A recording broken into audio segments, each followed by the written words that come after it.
আষাঢ়ের শ্রাবণ মাস, সময় অসময় নিয়ম করে বৃষ্টির জ্বালায় অতিষ্ঠ নগরবাসী।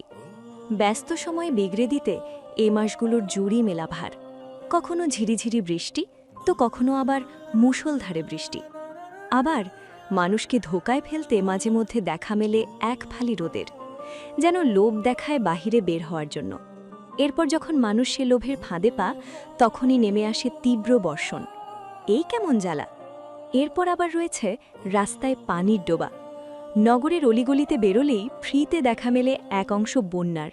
তবে বন্যার পানি মোটামুটি স্বচ্ছ, কিন্তু এই পানি দুর্বিষহ, অস্বচ্ছন্দ, নোংরা। নাক মুখ কুচকে আসে আয়রার। এই তো আকাশ ভালো দেখেই বেরিয়েছিল সে। এটুকু জায়গা আসতে আসতে আবার শুরু হয়ে গেল বৃষ্টি। হতাশ, বড্ড হতাশ। আয়রা হাতের নীলরাঙা ছাতাখানা এক হাতে শক্ত করে চেপে ধরে, অপর হাতে তাঁদের ব্যাগ সামলায়। উদ্যত হয় রাস্তা পার হওয়ার জন্য। ধবধবের সাদা কলেজ ড্রেস পরিহিত মেয়েটা, সাদা জামা, সাদা পায়জামা, সাদা লং অ্যাপ্রন, সাদা শু এবং রয়েছে কলেজ থেকে দেওয়া নির্ধারিত আইডি কার্ড। তবে আরেকটি জিনিস বাড়তি রয়েছে, আর তা হল হিজাব। মাথায় আবৃত হিজাবখানা এত লং যে তা সামনের দিকে মানানসই মতো রয়ে পিছনে কোমরের নিচ অবধি ছড়িয়ে রয়েছে, যেন হিজাবখানা স্পষ্ট পরিচয় বহন করছে তার। কলেজ ড্রেসের সঙ্গে এটা তার ব্যক্তিগত পছন্দ বলা চলে। আয়রার টুকটুক পায়ে এগিয়ে আসে কলেজ গেটের সামনে। দ্বাদশ শ্রেণীতে অধ্যয়নরত। লেট হয়ে গেছে তার ইতিমধ্যেই। রিকশা পেতেই এমন অবস্থা। বৃষ্টির দিনে রিকশার জন্য এক প্রকার বেগ পোহাতে হয়। কখনো রিকশাই পাওয়া যায় না, তো কখনো পেলেও ভাড়ায় বনে না। অতিরিক্ত ভাড়া চেয়ে বসে রয়। আয়রার ক্ষেত্রেও ঠিক তেমনটাই হয়েছে। এক প্রকার বেগ পোহাতে হয়েছে। ফলস্বরূপ লেট। কে জানে ঢুকতে দিতে আবার কত কৈফিয়ত দেওয়া লাগে। এমনও হতে পারে ঢুকতেই দিল না দারোয়ান চাচা। আয়রা ভয়ে ভয়ে গেটের ভেতর প্রবেশ করে। সতর্ক দৃষ্টিতে খোঁজ করে দারোয়ানের। তাকে দেখা যাচ্ছে না কোথাও। আয়রা ভাবে যাক, বেঁচে গেল বোধহয় এ যাত্রায়। কিন্তু না, তাকে চমকে দিতে দারোয়ান চাচা ঠিকই বের হয়ে আসে ছাতা মাথায় করে। কড়া চোখে দেখে মেয়েটাকে। আয়রা বোকা হাসে একটু। তবু দারোয়ান চাচার মন ভোলে না। সে কাট গলায় জিজ্ঞেস করেছিল, সময় পার হয়েছে, তাকে এখন ঢুকতে দেওয়া যাবে না। স্পষ্ট না করে দিল চাচা। আয়রা কোনো প্রতিক্রিয়া দেখায় না। এমন কথার জন্য প্রস্তুত ছিল সে। দীর্ঘশ্বাস ফেলে, বাঁ হাত উঁচিয়ে ঘড়ি দেখে। 10টা বেজে 10 মিনিট। ক্লাস শুরু হয় 10টায়, মানে সে 10 মিনিট লেট। আয়রা মুখ তোলে। বৃষ্টি আরও প্রবল হয়। সে ঠান্ডা মাথায় সোজা বলে, এরকম বৃষ্টির দিনে লেট হওয়া নিতান্তই স্বাভাবিক নয়। স্বাভাবিক বোধ হয়, এটা কোনো অজুহাত নয়। বিপাকে পড়েই লেট হয়েছি। দারোয়ান চেঁচা ভ্রু কুচকায়। মেয়েটাকে দেখে ভালো মতো। মুখ খোলে। কিছু বলবে তার আগেই পেছন থেকে ভারী পুরুষালী কণ্ঠস্বর আসে। বৃষ্টির দিনে একে লেট হয়েছে, ক্লাস চলছে। এমন পরিস্থিতিতে আপনি তাকে আরও লেট করে দিয়েছেন না ক্লাসে? আমার মনে হয় যাই হয়ে যাক, কলেজ যখন এসেছে তখন সর্বপ্রথম ক্লাসে উপস্থিত হওয়া জরুরি। অনাকাঙ্ক্ষিত আগন্তুকের দিকে চায় 4খানা চোখ। ব্যক্তিটি পাত্তা দেয় না সেসব। আশপাশ অবধি তাকায় না। যে মেয়েটির হয়ে কথা বলল, তার মুখখানিও বোধহয় দেখার প্রয়োজন বোধ হল না। ছাতা মাথায় সোজা এগোয় কলেজ প্রাঙ্গণে।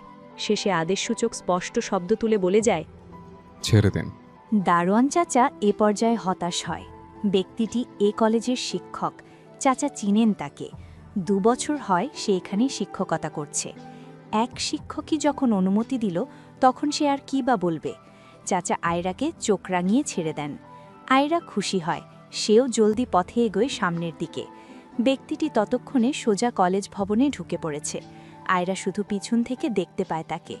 কালো রঙা ছাতা মাথায়, পেস্ট রঙা শার্ট ও কালো প্যান্ট পরিহিত লম্বা চওড়া কাঁধবিশিষ্ট এক চলতি পথিককে। আয়রার শ্রদ্ধা হয় তাকে। ব্যক্তিটি দ্বাদশ শ্রেণীর ক্লাস টিচার। আয়রা এতটুকুই জানে।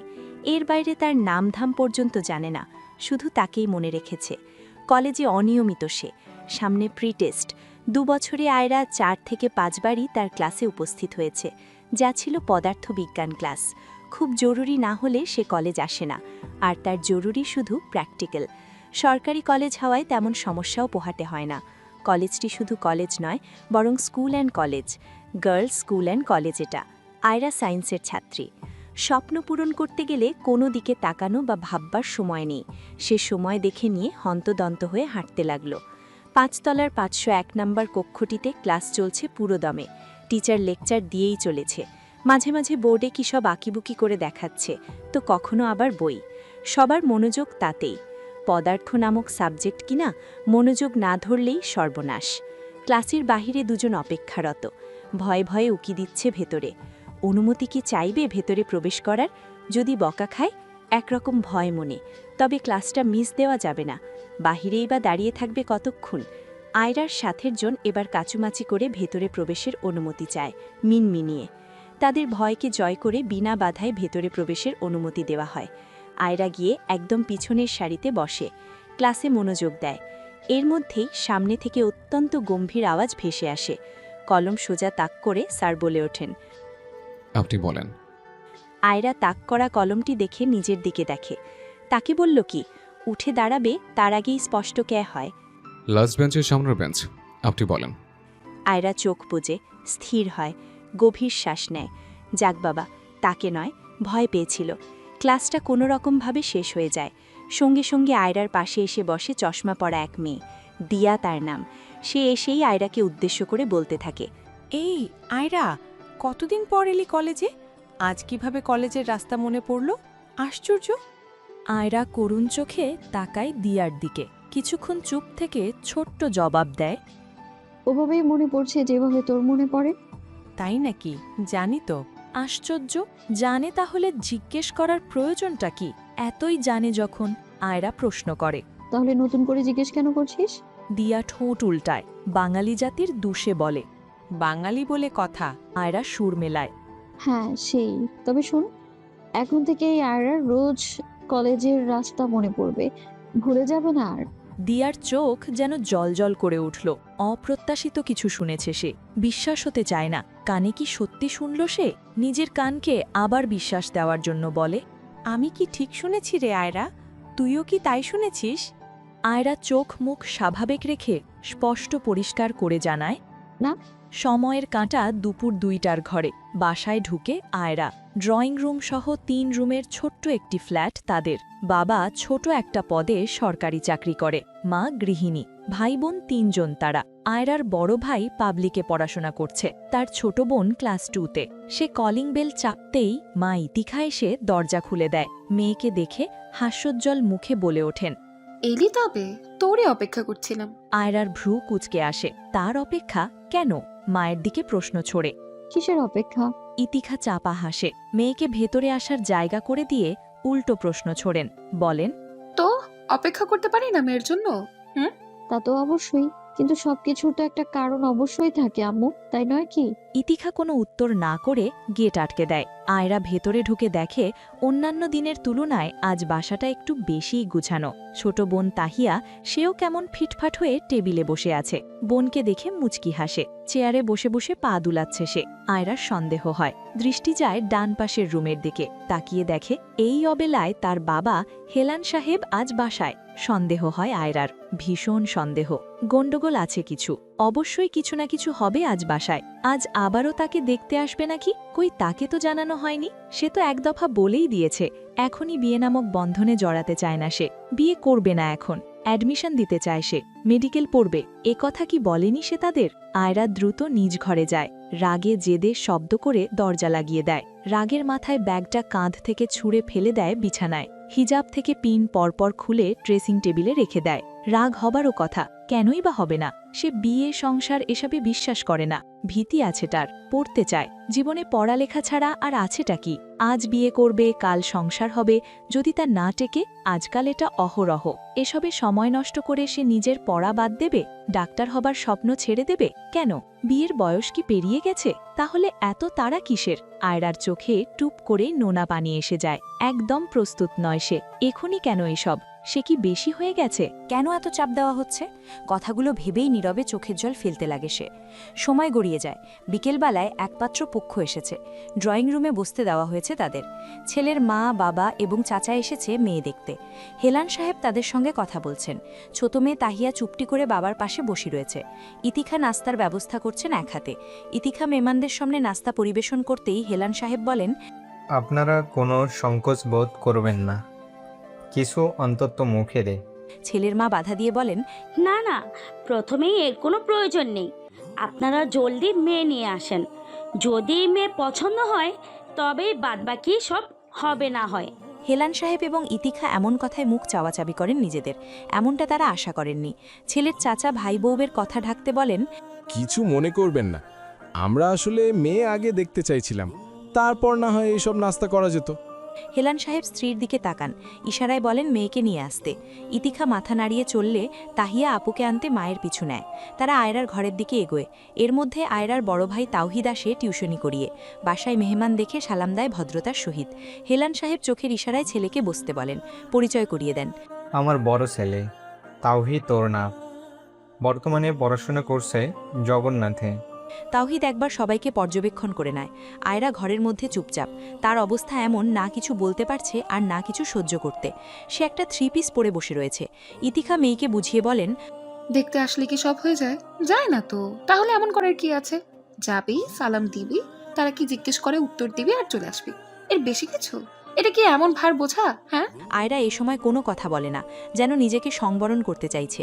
চুপচাপ ভদ্র মেয়ের মতো শুনল মায়ের কথা। আয়রা চোখ গরম করে তাকায় তাহিয়ার দিকে। তার এখন কারোর কথাই সহ্য হচ্ছে না। তাহিয়া শান্ত মেয়ে, চুপচাপ স্বভাবের। সে মাথা নত করে বোনের দৃষ্টি দেখে। আয়রা সময় নষ্ট না করে একাই বের হয় ঘর থেকে। ইতিখা মেয়ের পিছন পিছন যান। এটা কি রাগ করার মতো কিছু, যেটার যখন সময়? বিয়েরও একটা নির্দিষ্ট সময় আছে, বয়স আছে। সঠিক সময়ে মেয়েকে বিয়ে দেওয়ার তাদের একটা দায়িত্ব আছে না? 10 ঘর দেখে না 1 ঘরে দিবেন মেয়েকে, সেখানে সময় লাগবে না? তাদের দোষ কোথায়? আয়রা গিয়ে সৌজন্যতার খাতিরে সালাম দেয়। বসতে বললে বসে। পাত্রপক্ষের দেখা জারি থাকে। ছেলের মা করে প্রথম প্রশ্নটি। তোমার নাম কি? আয়রা নিঃসংকোচে জবাব দেয় সঙ্গে সঙ্গে। আয়রা রাহ তারিন, কোন ক্লাসে পড়ো? দ্বাদশ শ্রেণী। এবারে ছেলের বাবা ডাইরেক্ট বলে ওঠেন, দেখি তুমি একটু দাঁড়াও তো, তোমার হাইটটা একটু দেখব। ছেলের চাচা বলেন, আসলে আমাদের ছেলে তো অনেক লম্বা, তাই আর কি। আয়রা চুপটি করে আছে, অপেক্ষা করছে এমন ইন্টারভিউ কখন শেষ হবে। ইতিখা বলেন, জি জি, দেখতে পারেন, দেখতেই তো এসেছেন। আয়রার দিকে তাকিয়ে বলেন, দেখি মা, একটু ওঠো তো।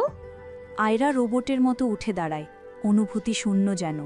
একবার ভরসার জায়গা ভাইয়ের দিকে তাকায়, এই বুঝি কিছু বলবে। অবশ্য এত প্রত্যাশার কোনো মানেই হয় না। এর আগেরবার আরেক ঘর আসছিল। তারা আর আয়রার গায়ের রং, নখ, চুল, হাত পা সবই দেখেছিলেন। তখনও তার পরিবার নিশ্চুপ ছিল। আয়রার কষ্ট হয়, সে কি হাটে তোলা জিনিস? যদিও তার রং উজ্জ্বল, চুলও ঠিক আছে, প্রায় সব দিক দিয়েই সে ঠিকঠাক, তবুও তার একটি খুদ আছে, আর তা হলো শর্ট। উচ্চতা 5 ফুট। সবাই বলে সে শর্ট, এটাই তার খুদ ধরা হয়। এটিই তার দুর্বলতা যেন। রাতের খাবার খেতে বসেছে আয়রা সারা সবাই। তাহিয়া ঘুম এসেছে। টেবিলে শুধু তাওহিদ, আয়রা, হেলান সাহেব ও ইতিখা। এ পর্যায়ে তাওহিদ কথা বলে ওঠে বাবার উদ্দেশ্যে। ছেলের পরিবার এসেছে, অথচ ছেলে আসেনি। বিয়েটা পরিবার করবে নাকি ছেলে? হেলান সাহেব খাওয়া থামিয়ে দেন ছেলের কথায়, দৃষ্টিপাত করেন ছেলের দিকে। আয়রা যেন শুনেও শুনল না, এক মনে খেয়ে চলেছে, এদিকে তার ধ্যান নেই। ইতিখা বলেন, এইটা কেমন কথা তাওহিদ? ছেলের পরিবার দেখতে এসেছে, পছন্দ হলে পরে ছেলে আসছে।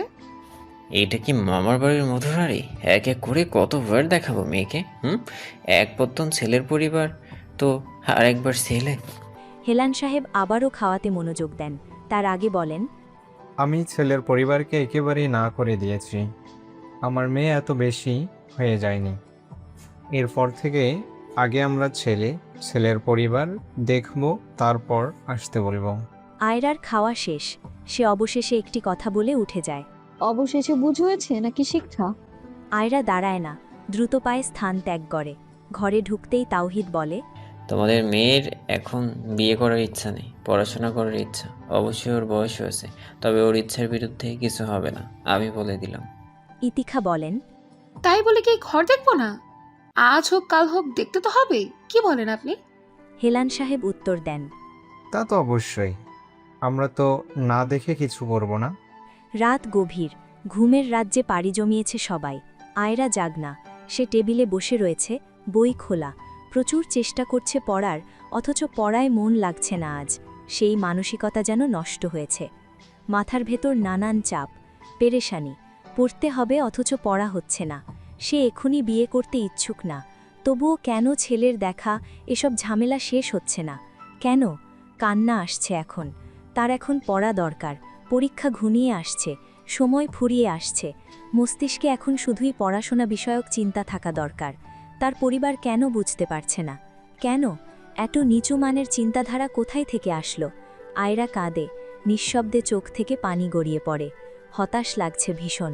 যদি তার ইচ্ছাকে প্রাধান্য দেওয়া না হয়, যদি ইচ্ছার বিরুদ্ধে কিছু, আর ভাবতে পারে না সে, বলা যায় ভাবতে চায় না।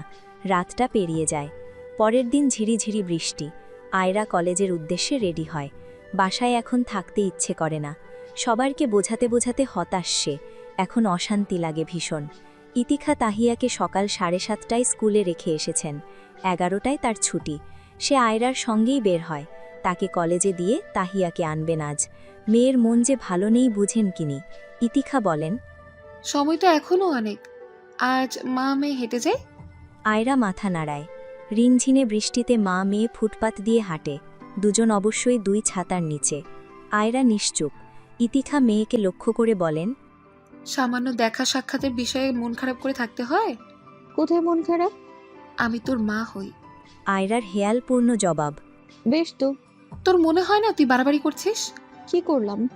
বড়ই গাছে থাকলে ঢিল সবাই দেয়, তাই বলে কি সবাই বড়ই পায়? মেয়ের বিয়ের বয়স হলে ঘর দেখতেই হয়। এই ওই আসবেই, এতে পরিবারের সঙ্গে এভাবে কথা না বলে থাকা যায়? 2 দিন কথা বলেছি তো বেশ, অকারণে বোঝাতে চেষ্টা করেছি, এখন নিজে বুঝেছি তাই চুপ করে আছি। নিজ মনের ভাবটুকু অবলীলায় বলে বসল আয়রা। এর চেয়ে বেশি কিছু বলতে পারে না আর। নিজ মনের কথা অন্য কাউকে বুঝানো বড় দায়। নিজ অনুভূতি বুঝাতে পারা কঠিন, অনেক বড্ড কঠিন। এই যে সে বিয়ে করতে চায় না, এটা কিভাবে বুঝাবে সবাইকে? কিভাবে? কলেজে ঢোকে আয়রা, অন্য মনস্ক সে। আশপাশ ধ্যান না থাকায় আচমকা তাড়াহুড়ো করা কোনো পথিকের সঙ্গে ধাক্কা খায়। বুঝে ওঠা মুশকিল, সে অন্য মনস্ক থাকায় ধাক্কা খেল নাকি ব্যক্তিটি জলদি পথে ছিল। আয়রা চোখ তুলে তাকায় এবং অবাক হয়। তাদের ক্লাস টিচার নয়? হ্যাঁ তো, সেই। আয়রা মাস্ক পরা, শুধু চোখ দুটো দেখা যাচ্ছে। ব্যক্তিটির চলতি পথে ব্যাঘাত ঘটায় সে আয়রার দিকে তাকায় এক পলক, নম্র স্বরে বলে, আমি দুঃখিত। এরপর বিপরীতে কোনো উত্তরের অপেক্ষা না করে সোজা পথে চলে যায়। আয়রা অবুধের মতো চেয়ে থাকে শুধু। এরপর কলেজ ভবনে উঠে যায়। 3টে দিন বৃষ্টি ধারা বয় মুষলধারে। সেদিন একটু রোদ উঠেছে। বৃহস্পতিবারের সকালের দিকে আয়রা যখন কলেজ উদ্দেশ্যে রেডি হওয়ার জন্য ড্রয়িং রুম থেকে ঘরে যেতে নেয়, বাদ সাধেন হেলান সাহেব। তিনি সোফায় বসেছিলেন। মেয়ের উঠা দেখে ডেকে ওঠেন। তারিন, শোনো। সে ঘরে আসে, আব্বুর পাশে দাঁড়িয়ে উত্তর করে, জি আব্বু। আমার পাশে বসো। আয়রা একটু ইতস্তত করে। কি বলবে আবার? সে গায়ের ওড়নাটা মুষ্টিমেয় করে। ইটিখা উৎসুক হয়ে বাপ মেয়ের দিকে তাকিয়ে। সে কিচেনে ব্যস্ত, থালাবাটি ধুতে। আয়রা পাশে বসতেই হেলান সাহেব ওর মাথায় স্নেহের হাত রাখেন, বলেন, কিছু মনে করো মা। মেয়ে তুমি আমার, যা করব তোমার ভালোর জন্যই করব, এটা তো বুঝো তাই না? আয়রা মাথা নাড়ায়। জি। তুমি আমার বড় মেয়ে। আল্লাহর দয়ায় আমার যা হয়েছে তাতে আমার 3 ছেলে মেয়েকে মানুষের মতো মানুষ করার জন্য যথেষ্ট ছিল। চেষ্টা করেছি মানুষ করার। তোমার ভাইয়ের বিয়ের বয়স হয়েছে।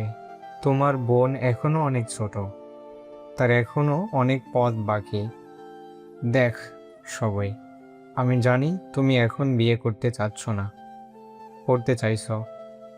ঠিক আছে, আমি পড়াবো তোমাকে, কিন্তু বিয়ের জন্য সঠিক বয়স এবং সময়সীমা থাকে।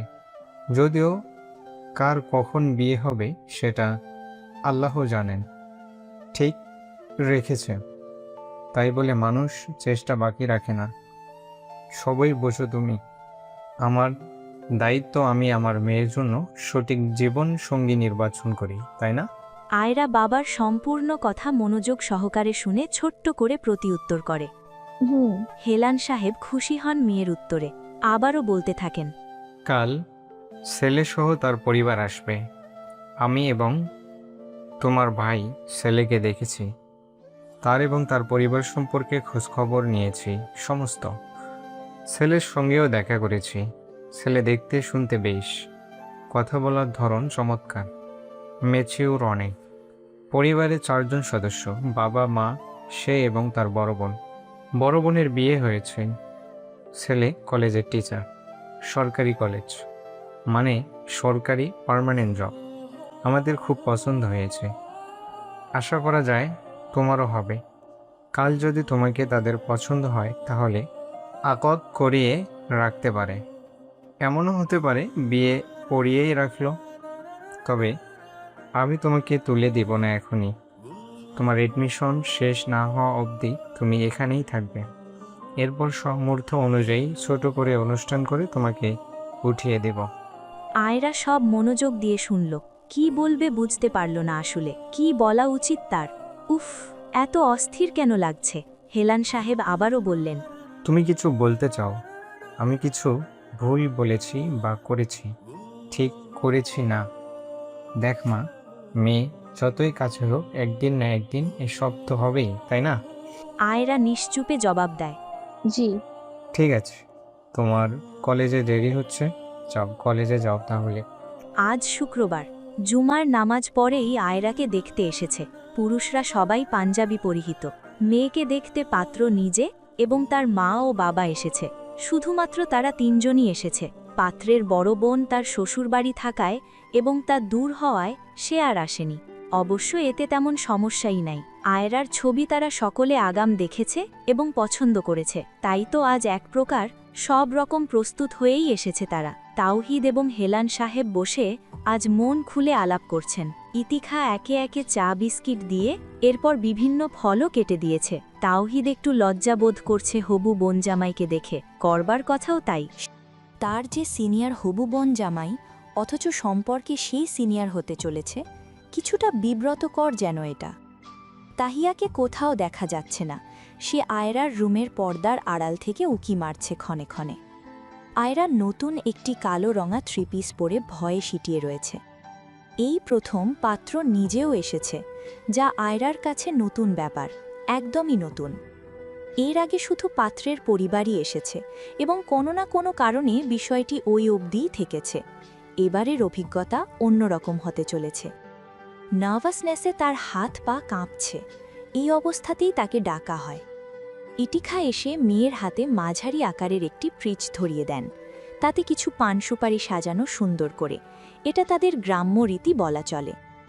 ওড়না মাথায় দিয়ে শান্তভাবে বলেন, সামনে যেয়ে সুন্দর মতো সালাম দিবা, এরপর প্রিচ রাখবা টি টেবিলে, ঠিক আছে? আয়রা ডানে বামে মাথা নাড়ায়, এরপর শুকনো ঢোক গিলে জিজ্ঞেস করে, কজন মানুষ এসেছে? 3 জন এসেছে, ছেলে এবং তার মা বাবা। ভয়ের কোনো কারণ নেই। মেয়েকে আশ্বস্ত করে বলেন ইতিখা। এ সময় সব মেয়েদেরই এমন নার্ভাসনেস কাজ করে। বিষয়টি অতি নগণ্য। আয়রা ছোট জবাব দেয়, ও। এরপর চুপ থাকে কয়েক সেকেন্ড, কিছু একটা ভাবে, নিঃশ্বাস টেনে বলে, তোমরা বলছো ছেলের ফ্যামিলি দেখছে আমাকে ছবিতে? ছেলে কি আমাকে দেখে এসেছে? যদি পছন্দ না করে ছেলে? আমি ঠিক জানি না ছেলে ছবি দেখেছে কিনা, নাকি বাবা মায়ের কথাতে এসেছে। তবে যা হবে দেখা যাবে, এসব নিয়ে আগাম মাথা ঘামিয়ে লাভ নেই। তবে আমরা যে দেখেছি ছেলে অত্যন্ত ভদ্র এবং বাধ্য সন্তান, বাবা মায়ের পছন্দকে না করার মতো নয়। আয়রা আর কথা বাড়ায় না, শুধু মনে মনে ভাবে, ছেলে সম্পর্কে যা বলেছে তাতে আমাকে কেন পছন্দ করবে? আমার থেকে আরো কত ভালো মেয়ে আছে, অবশ্যই আমাকে পছন্দ করবে না। কেনই বা করবে? হ্যাঁ, অবশ্যই এতে আমারই লাভ। না করুক পছন্দ, রিজেক্ট করলে কিছু মনে করব না আমি। তাহিয়া তাড়া দিয়ে বলে, আপুকে ডাকছে তো আব্বু। ইতিখা তাহিয়ার দিকে তাকিয়ে বলেন, জি, তুমি তোমার আপুর হাত ধরে নিয়ে যাও তো, ভদ্র মেয়ে হয়ে যাবে এবং আপুর পাশেই দাঁড়িয়ে থাকবে, ঠিক আছে? তাহিয়া ঘাড় কাত করে। মায়ের বাধ্য মেয়ে হয়, মুখে বাচ্চা সম মিষ্টি সুরে বলে, আচ্ছা। এরপর আয়রার বাঁ হাতের আঙুল ধরে মাথা উঁচু করে বলে, আপু চলো। আয়রা বড় করে শ্বাস টানে, নিজেকে ধাতস্থক এগোয় সামনে। শরীর অসম্ভব রকম কাঁপছে তার। এমন কেন হচ্ছে আজ? ছেলে এসেছে শুনে উফ, অসহ্য অনুভূতি। হৃদয় কম্পিত হচ্ছে অত্যন্ত বেগতিক হারে। ইতিখা যায় পিছন পিছন। আয়রা সবার সামনে মাথা নিচু করেই যায় এবং মাথা নিচু রেখেই সালাম দেয় মৃদু স্বরে। হাতের জিনিসটি টি টেবিলে রাখে নিঃশব্দে।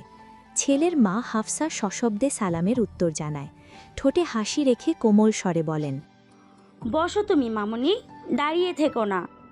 আয়রার হাত কাঁপছে, সে পিছনে কয়েক কদম পিছিয়ে আব্বুর পাশে বসে পড়ে, জিভ দিয়ে ঠোঁট ভেজায়, হাত দুটো কোলের মধ্যে মুষ্টিবদ্ধ করে রাখে। তবুও মাথা তোলার সাহস হয় না। ছেলেকে একটি বার দেখবে এই সাহসটুকু অর্জন করতে ব্যর্থ সে। তাহিয়া আপুর পাশে জায়গা না পেয়ে তাওহিদের পাশে গিয়ে বসে। ভাইয়ের কাঁধ চেপে ভাইয়ের মাথা নিচু করতে বলে। তাওহিদ ভ্রু কুচকায় ছোট বোনের আচরণ দেখে। অন্তঃপর মাথা হালায় তাহিয়ার দিকে। তাহিয়া ভাইয়ের কানের অতি নিকটে মুখ এগিয়ে ফিসফিস আওয়াজ তুলে বলে, ওটা কি আমার দুলাভাই ভাইয়া? আমার দুলাভাই সুন্দর। তাওহিদ তার শোনামাত্র জিভে কামড় দেয়, একবার সবার দিকে তাকিয়ে তারপর বোনকে উত্তর করে। হস, চুপ, এখনো দুলাভাই হয়নি। তাহিয়া অবুঝ মনে বলে, হয়নি, আমার দুলাভাই হবে না সে। হলে দেখতে পাবে, এখন চুপ। হাতের ইশারা দেয় তাওহিদ। তাহিয়া চুপ হয়। ছেলের বাবা নোকমান আয়রাকে জিজ্ঞেস করেন, তুমি কি ভয় পাচ্ছ মা? মনে হচ্ছে অতিরিক্ত নার্ভাস তুমি। আমরা সহজ সরল মানুষ মা, আমাদের দেখে নার্ভাস হওয়ার কারণ নেই, রিল্যাক্স হও। এ পর্যায়ে আয়রা মাথা তোলে। এত সুন্দর ব্যবহার, পরিপাটি কথা বোধহয় আশা করেনি সে। আস্তে করে মাথা না বোধক নাড়িয়ে ছোট্ট করে উত্তর দেয়, আমি ঠিক আছি। এরপর এক পলক সোজা সামনের দিকে দৃষ্টি দেয়। পাত্র বসে শেষে ধায়। আয়রার দৃষ্টি তার দিকে পড়তেই চমকে ওঠে যেন। ব্যক্তিটি নিজেও তখন মাথা তুলেছে। দৃষ্টি বিনিময় হয়েছে আকস্মিক। কিন্তু এ কি? আয়রার তাকে চেনা কেন লাগছে? তার পরিচিত, সে তো চিনে তাকে। এই তো কালও দেখেছে মানুষটাকে। আয়রার ক্লাস টিচার যে। মুখখানা আপনা আপনি হাঁ হয়ে গেছে আয়রার। হৃদয়ের কম্পন বেড়ে তীব্র হয়েছে, রক্তচাপ বাড়ছে, মস্তিষ্ক ফাঁকা লাগছে। এই কেমন ব্যাপার? কেমন অনাকাঙ্ক্ষিত ঘটনা, নিতান্তই বিব্রতকর ব্যাপার। অথচ ব্যক্তিটি নিশ্চল, স্বাভাবিকভাবেই রয়েছেন। কেন? সে কি আয়রা সম্পর্কে জানে না, চিনে না? অবশ্য চিনবে তারও তো গ্যারেন্টি নেই। এত এত স্টুডেন্ট ক্লাসে থাকে।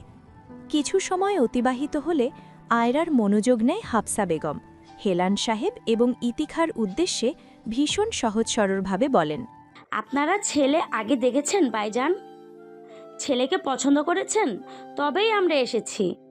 আমাদের মনে হয় আগে মেয়ে পক্ষের ছেলে দেখা উচিত। যদি পছন্দ হয় তবেই তাদের আসার অনুমতি দেওয়া উচিত। সে অনুযায়ী আমরাও পেয়েছি, মেয়েও দেখেছি, খোঁজখবর নিয়েছি এবং আমাদের মেয়েও পছন্দ হয়েছে। এখন যদি ছেলে মেয়ে দুটি একে অপরকে সঙ্গে আলাদাভাবে কথা বলে তবেই আগানো যাবে বিষয়টা। কি বলেন ভাবি? ইতিখা হাসেন, বলেন, জি, আমিও তাই চাইছিলাম। ছেলে মেয়ে দুজনে সংসার করবে, তাই আগে তাদের সিদ্ধান্ত দরকার। হেলান সাহেব বললেন, জি, আমিও একমত। শুধু আমাদের তো কথা বললেই চলবে না, তাদেরও দরকার আছে। সবশেষে তারাই সংসার করবে। আয়রা ভীষণ অস্বস্তিতে পড়ে। কি করবে না করবে ভেবে কুল পায় না। শরীর কাঁপছে, মন উতলা। তাহিয়া হবু দুলাভাইকে রুমে নিয়ে এসে চেয়ার টেনে তাকে বসতে দেয়। আদুরে ভঙ্গিতে বলে, আপনি এখানে বসেন, আপু সব সময় এই চেয়ারেই বসে থাকে। ব্যক্তিটি হাসে। গোটা রুম জুড়ে এক পলক দৃষ্টি ঘোরায়। বেশ পরিপাটি, সাজানো গুছানো রুম। বারান্দা রয়েছে, বাতাসের তালে তালে পর্দা উড়ছে, যা ভেদ করে দেখা যাচ্ছে মনোমুগ্ধকর পরিবেশ। কিছু সংখ্যক গাছপালায় ভরপুর, যেন কোনো বাগানের ছোট্ট এক টুকরো। সে তাহিয়ার পাতিয়ে দেওয়া চেয়ারটি দেখে। টেবিলের দিকে তাকাতেই নজরে আসে দ্বাদশ শ্রেণীর সায়েন্সের বই। সেসব দেখতে দেখতে বসে নিঃশব্দে। আর চোখে একবার বোধহয় চায় কাচুমাচু করতে থাকা মেয়েটির পানে। এরপর দৃষ্টি ঘুরিয়ে আনে তাহিয়ার দিকে। তার দিকে ঝুঁকে স্বভাবসুলভ শান্ত রাশভারী কণ্ঠে বলে, তাই? কিন্তু যারা পড়াশোনা করে তাদের থাকতে হয়। তবে তোমার নামটা তো জানা হলো না, কি বলে ডাকবো তোমায়? তাহিয়া খুশি হয় যেন, ঝটপট উত্তর করে, আমার নাম তাহিয়া জাহান। বেশ সুন্দর নাম তো তোমার। তা মিষ্টি তাহিয়া, আমাকে বসতে দিলে, তোমার আপুকে বসতে দাও। কতক্ষণ দাঁড়িয়ে থাকবে? বসতে বলো তাকে। আয়রা লজ্জা পায় কেন জানি। তার শরীর কেমন শিউরে উঠে অজানা কারণে। সামনাসামনি বসতে হবে এখন? ইস, এমন পরিস্থিতি কারুর না আসুক। তাহিয়া কিছু বলার আগেই আয়রা কোনো রকম বসে বিছানায়। বারান্দায় দুটো পাখি এসেছে। তাহিয়া দৌড়ে যায় সেখানে। আয়রা আরও অস্বস্তিতে পড়ে। তবে এ সময় চুপ থাকলে চলবে না, কথা কাউকে না কাউকে বলতেই হবে। আয়রার সর্বপ্রথম মানুষটার নামটা জানতে ইচ্ছে করছে বড্ড। সে লজ্জায় অস্থিরতায় হাত কচলায়। ব্যক্তিটি নিশ্চুপ একেবারেই, দৃষ্টি আয়রার দিকেই। অত্যন্ত বিচক্ষণ সে দৃষ্টি, যেন বুঝতে পেরেছে আয়রা কিছু জিজ্ঞেস করতে চাইছে আগে। অপেক্ষায় আছে আয়রা কখন জিজ্ঞেস করবে মনে থাকা প্রশ্নটি। অবশেষে আয়রা সংকোচ কাটিয়ে জানতে চায়, আপনার নামটা কি? প্রশ্ন শুনে ব্যক্তিটির মুখে চমৎকার হাসি দেখা গেল। তা দেখে আয়রা অবাক হয়। সামনে বসা মানুষটিকে সে চেনে, অথচ এত কাছ থেকে এই প্রথমবার দেখছে, তাও হাসতেও দেখে নিল। গায়ের রং ফর্সা, তবে অতি উজ্জ্বল নয়, মানানসই। আপাতত পরিধান করে রয়েছে ধবধবে সাদা পাঞ্জাবি, তাতে কোনো কারুকাজ নেই, একদম সাদামাটা। ডান হাতে কালো ফিতার একটি কালো ঘড়ি, বডি ফিটনেসও ঠিকঠাক। আয়রা মাথা নিচু করে, দৃষ্টি সংযত করে, উত্তরের অপেক্ষা করতে থাকে। সময় যায়, উত্তর আসে, তবে হেয়ালি পূর্ণ গলায়। সেজগুজে পাত্রের সামনে গেছেন, অথচ তার নামটি পর্যন্ত জানেন না। আয়রা চমকিত হয়, পিটপিট করে চায়। কি বলল? সেজেগুজে গেছে সে? আর পাত্রের নাম? তাকে তো বলা হয়নি। আয়রা অমতা অমতা করে, কথার পিষ্টে কোনো উত্তর নেই তার কাছে। ব্যক্তিটি হয়তো বোঝে, আর কোনো কথা না বাড়িয়ে নরম ভরাট কণ্ঠে আয়রার করা প্রশ্নের উত্তর দেয়। আবৃত মাহমেদ আমার নাম। আয়রা দৃষ্টি উঁচু করে তাকায় তৎক্ষণাৎ। আবৃত মাহমেদ বিড়বিড় করে উচ্চারণ করে বার কয়েক। নামটি বেশ, লোকটার সঙ্গে মানানসই। আয়রো কার কি বলবে ভেবে পেল না। আবারও নীরবতা নেমে আসে রুম জুড়ে। লোকটা কি তাকে চেনে না? নিজে পরিচয় দিবে? এই বিয়েতেই বা কি করে হ্যাঁ বলবে? কলেজের টিচার, কোন কলেজের তা তো শোনেনি সে। এ কেমন দ্বিধাদ্বন্দ্বে ফেসে গেল সে। বেশ অনেকক্ষণ নীরব রইল দুজনে। শেষে আবৃত সে নীরবতা ভাঙে, নিজ থেকে পুরো কণ্ঠে বলে ওঠে, আয়রা তারিন নাম আপনার। দ্বাদশ শ্রেণীতে অধ্যয়নরত, সায়েন্সের স্টুডেন্ট। টার্গেটে রয়েছে মেডিকেল। খুবই আগ্রহী পড়াশোনায়, ব্যাড রিপোর্ট নেই কোনো। আয়রা সব মন দিয়ে শোনে, অবাক হয়, নিশ্চুপ থাকে। আবৃত তা দেখে ফের বলে, আমি কিন্তু জেনে এসেছি সব, তবে কোন কলেজে পড়েন তা জানা হয়নি। আয়রা এবারে শিওর হয় আবৃত তাকে চেনে না, হয়তো কখনো তাকে খেয়ালও করেনি। কলেজের নাম কি বলে দিবে? কেমন বিব্রতকর নয়? সে জানতে চায়। আপনি আমাকে দেখেননি কখনো? আবৃত উল্টো প্রশ্ন করে। দেখার কথা। আয়রা অন্যমনস্ক হয়ে জবাব দেয়, হয়তো। বুঝলাম না, কি বলতে চাইছেন? কিছু না। আবৃত ভ্রু কুচকায়। মেয়েটা কিছু বলতে চাইছে অথচ বলছে না, আশ্চর্য। আবৃত বারান্দার দিকে তাকায়। তাহিয়া গাছগুলোর সঙ্গে কি বিড়বিড় করছে বসে বসে। আয়রার কেমন বিরক্ত বোধ হচ্ছে, অস্থির লাগছে ভীষণ। সে কপালে ভাঁজ ফেলে কয়েক। কোলের মধ্যে হাত দুটোর ওপর যেন ঝড় বয়ে যাচ্ছে। কিছুক্ষণ আবার নীরব থেকে বলে, আমি কোনো এক সরকারি গার্লস কলেজে পড়ছি। কোনো কলেজ তা জানা কি আবশ্যক? না। সরাসরি নাকচ করায় বিস্মিত হয় আয়রা। এই কেমন কথা? সে গোল গোল চোখ করে তাকায় সামনের মানুষটার দিকে। আবৃত নিজেও তাকায় আয়রার দিকে। তার মা বাবা বোনের মেয়েটাকে পছন্দ হয়েছে বড্ড। অবশ্য না পছন্দ করার কারণ নেই, তবে একটা খুদ অবশ্যই ধরেছিল তারা, তা তার হাইট। তবুও তারা পছন্দ করেছে। মেয়েটা মিষ্টি ভীষণ, এই বলে। আবৃতের কাছে এসব খুদ ম্যাটার করে না। সৌন্দর্য এবং অসৌন্দর্যও ব্যাপার নয়, এসব ক্ষণস্থায়ী। তবে আসল ব্যাপার তো মন। মনের মিল না থাকলে সংসার টিকানো কঠিন ব্যাপার। আবৃত শেষ একটি প্রশ্ন করতে চায় মেয়েটাকে। আয়রার দিকে সরাসরি তাকিয়ে অত্যন্ত শান্ত কণ্ঠে জিজ্ঞেস করে, মানুষ বিয়ে কেন করে বলতে পারেন? আয়রার মস্তিষ্ক সচল হয়। প্রশ্ন জটিল, বেশ জটিল। সে নার্ভাস হচ্ছে, ভাবনা চিন্তা করে সে। প্রশ্নটা বোধহয় তার করার কথা। সময় নেয়, এরপর ধীরে সুস্থে জানায়, নিজের ব্যক্তিগত বিশ্বস্ত এক সঙ্গী পাওয়ার আশায়, সুখ দুঃখের সাথে, একাকিত্ব ঘোচানো এবং বৃদ্ধ বয়সে নির্ভরশীল একটা হাত ও মানসিক শান্তি লাভের জন্য বিয়ে করা আবশ্যক। এক মুহূর্ত স্থির হয় আয়রা, বড় করে শ্বাস টানে। কয়েক সেকেন্ডের বিরতি নিয়ে আবারও বলে, কিন্তু সব মানুষ এবং তাদের মন মানসিকতা এক নয়। যদি প্র্যাকটিক্যালি বলা যায় তাহলে কিছু কিছু নর-নারীর জন্য বিয়েটা শুধুমাত্র শারীরিক চাহিদা থেকে আসে। যদি শুধু এই উদ্দেশ্যেই কেউ বিয়ে করতে চায় তাহলে তার নিতান্তই বিকৃত মানসিকতার পরিচয় দেয়। কারণ হিসেবে বলবো, এই বিষয়টা অবশ্যই সারা জীবন থাকে না। যদি ভুল বলে থাকি তাহলে মাফ করবেন। আবৃত পুরোটা মনোযোগ দিয়ে শোনে। মেয়েটির চিন্তাধারা অত্যন্ত বাস্তবিক এবং স্পষ্ট, কথাগুলো মনে ধরে তার। সন্তুষ্ট ভঙ্গিতে মাথা ঝাঁকিয়ে সরল স্বীকারোক্তি দেয় আবৃত। আমি মুগ্ধ হয়েছি আপনার কথায়। কথাগুলো মিথ্যে নয় নেহাত। আপনার কি আমি সম্পর্কে জানার কিছু আছে? যদি জানার থাকে তাহলে আমাকে জিজ্ঞেস করতে পারেন। আয়রা নিশ্চুপ। কি জানার আছে তার? কি জানবে? লোকটাকে দেখেছে সে, কখনো কোনো খুঁত ধরতে পারেনি, দোষ নজরে আসেনি। ব্যবহার, কথাবার্তা সব ঠিকঠাক। তাহলে আর কি জানবে?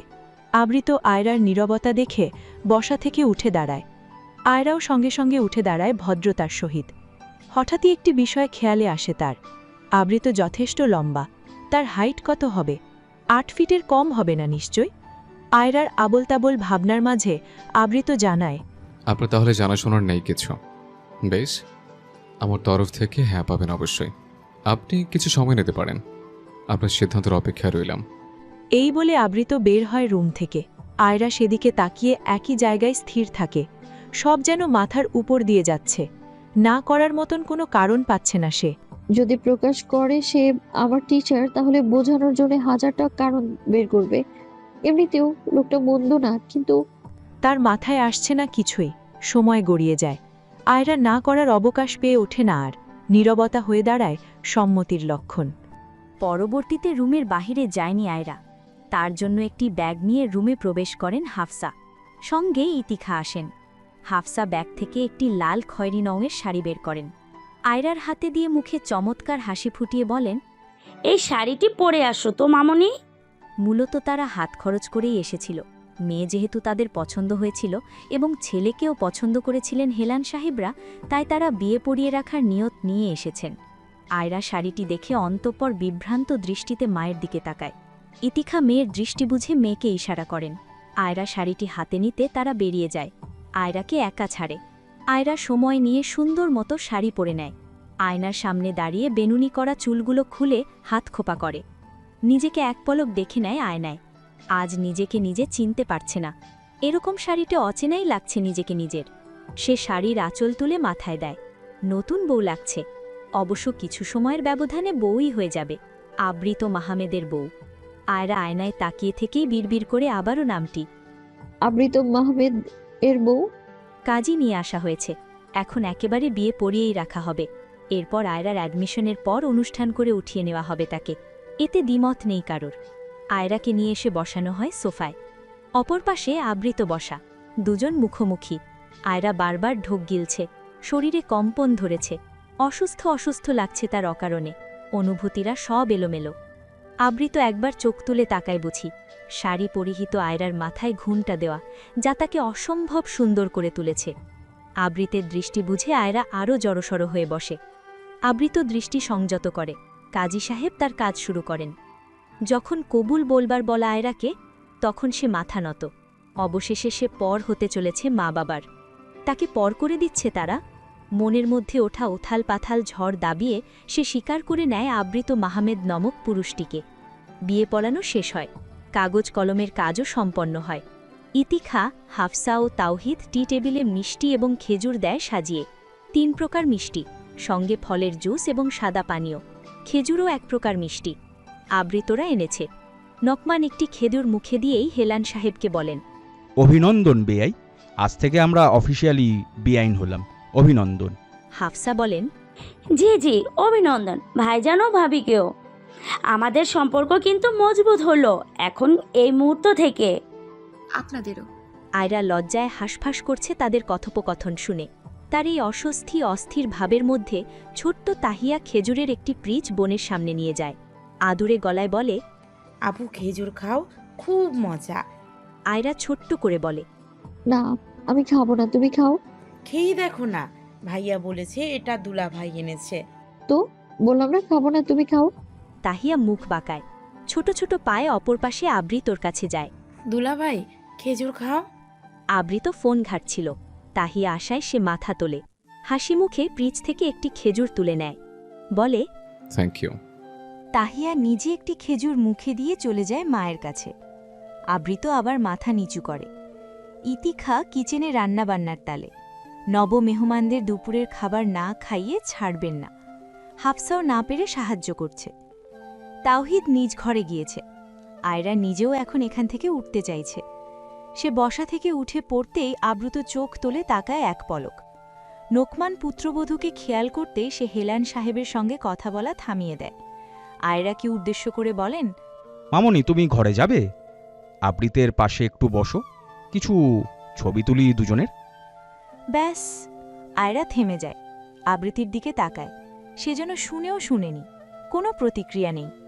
হেলান সাহেব আবৃতকে উদ্দেশ্য করে বলেন, বাবা তুমি আয়রার পাশে গিয়ে বসো। আবৃত শুনে সে কথা, উঠে বাড়ায়। আয়রা থপ করে বসে পড়ে, মাথায় টানা আঁচলটা ঠিক করে, ঠিটিয়ে বসে একদম। আবৃত পাশে বসে স্বাভাবিকভাবে কিছুক্ষণ স্থির থাকে, হয়তো বুঝতে পারে আয়রার অবস্থা। জনদৃষ্টি এড়িয়ে আচানক অত্যন্ত নিচু গলায় বলে ওঠে, আপনার কথা অনুযায়ী বিয়ের পর ব্যক্তিগত মানুষ হয় একজন। আমার মনে হয় ব্যক্তিগত মানুষের সঙ্গে সহজে থাকা যায়। আবৃতের কণ্ঠস্বর এত নিচু এবং ভারী ছিল যে মনে হলো আয়রার হৃদয় পর্যন্ত কম্পিত হল। সে কথার পৃষ্ঠে কোনো কথা বলতে পারল না, উত্তর দিতে পারল না মানুষটাকে, বরং নিশ্চুপে শুধু ছবি তোলা পর্যন্ত অপেক্ষা করল। ভীষণ গরম লাগছে তার এখন। এসব অস্বস্তিকর অনুভূতি নিতান্তই নতুন। এত সহজে সহজ হওয়া যায় বুঝি? আয়রা আর চোখে সেকেন্ডের মাথায় এক পলক চায় আবৃতের দিকে। লোকটি শান্ত, ঠান্ডা স্বভাবের মানুষ। বাহির থেকে দেখে বোঝা যায় না ভেতরে কি চলছে। ছবি তোলা শেষ হয়, আয়রা আস্তে করে উঠে নিজের রুমের দিকে চলে যায়। এখানে সবার সামনে থেকে করবি এটা কি? বিয়ের দিনটি এভাবেই কেটে যায়। খাওয়া দাওয়া পর্ব শেষ হতে হতে হয় বিকেলের দিকে। এর মধ্যে আবৃতের সঙ্গে আর একটি কথাও হয়নি। নতুন পরিচয় দুজনেরই, কি কথাই বা বলার থাকতে পারে? তবে তাদের যাওয়ার আগ মুহূর্তে হঠাৎ আবৃতকে নিজের রুমে দেখে চমকে ওঠে আয়রা। সে শাড়ি পাল্টানোর জন্য দরজা আটকে দিতে গেছিল। এমন সময় পর্দার আড়ালে দেখা যায় আবৃতকে। আবৃত পর্দা সরাতেই যাচ্ছিল বোধহয়। আয়রা তাকে দেখামাত্র হকচকিয়ে পিছনে দুই পা সরে, চোখ পিটপিট করে, বিভ্রান্ত দৃষ্টিতে চায়। হঠাৎ এই সময় এখানে কি করছে ইনি? গলা ভিজিয়ে নিম্ন আওয়াজে প্রশ্ন করে, আপনি? আবৃত তারা দেখায় না, আয়রার দিকে দৃষ্টি স্থির করে স্বাভাবিকভাবে অনুমতি চায়। জি, ভেতর আসতে পারি? আয়রার কেমন লাগছে বিষয়টা। এখানে এখন কি কাজ? আশ্চর্য, তার মাথায় কাপড় নেই। সে শাড়ির আঁচল শক্ত করে চেপে ধরে, আরও দুপা পিছায়, মাথা নিচু করে অনুমতি দেয়। জি, আসতে পারেন।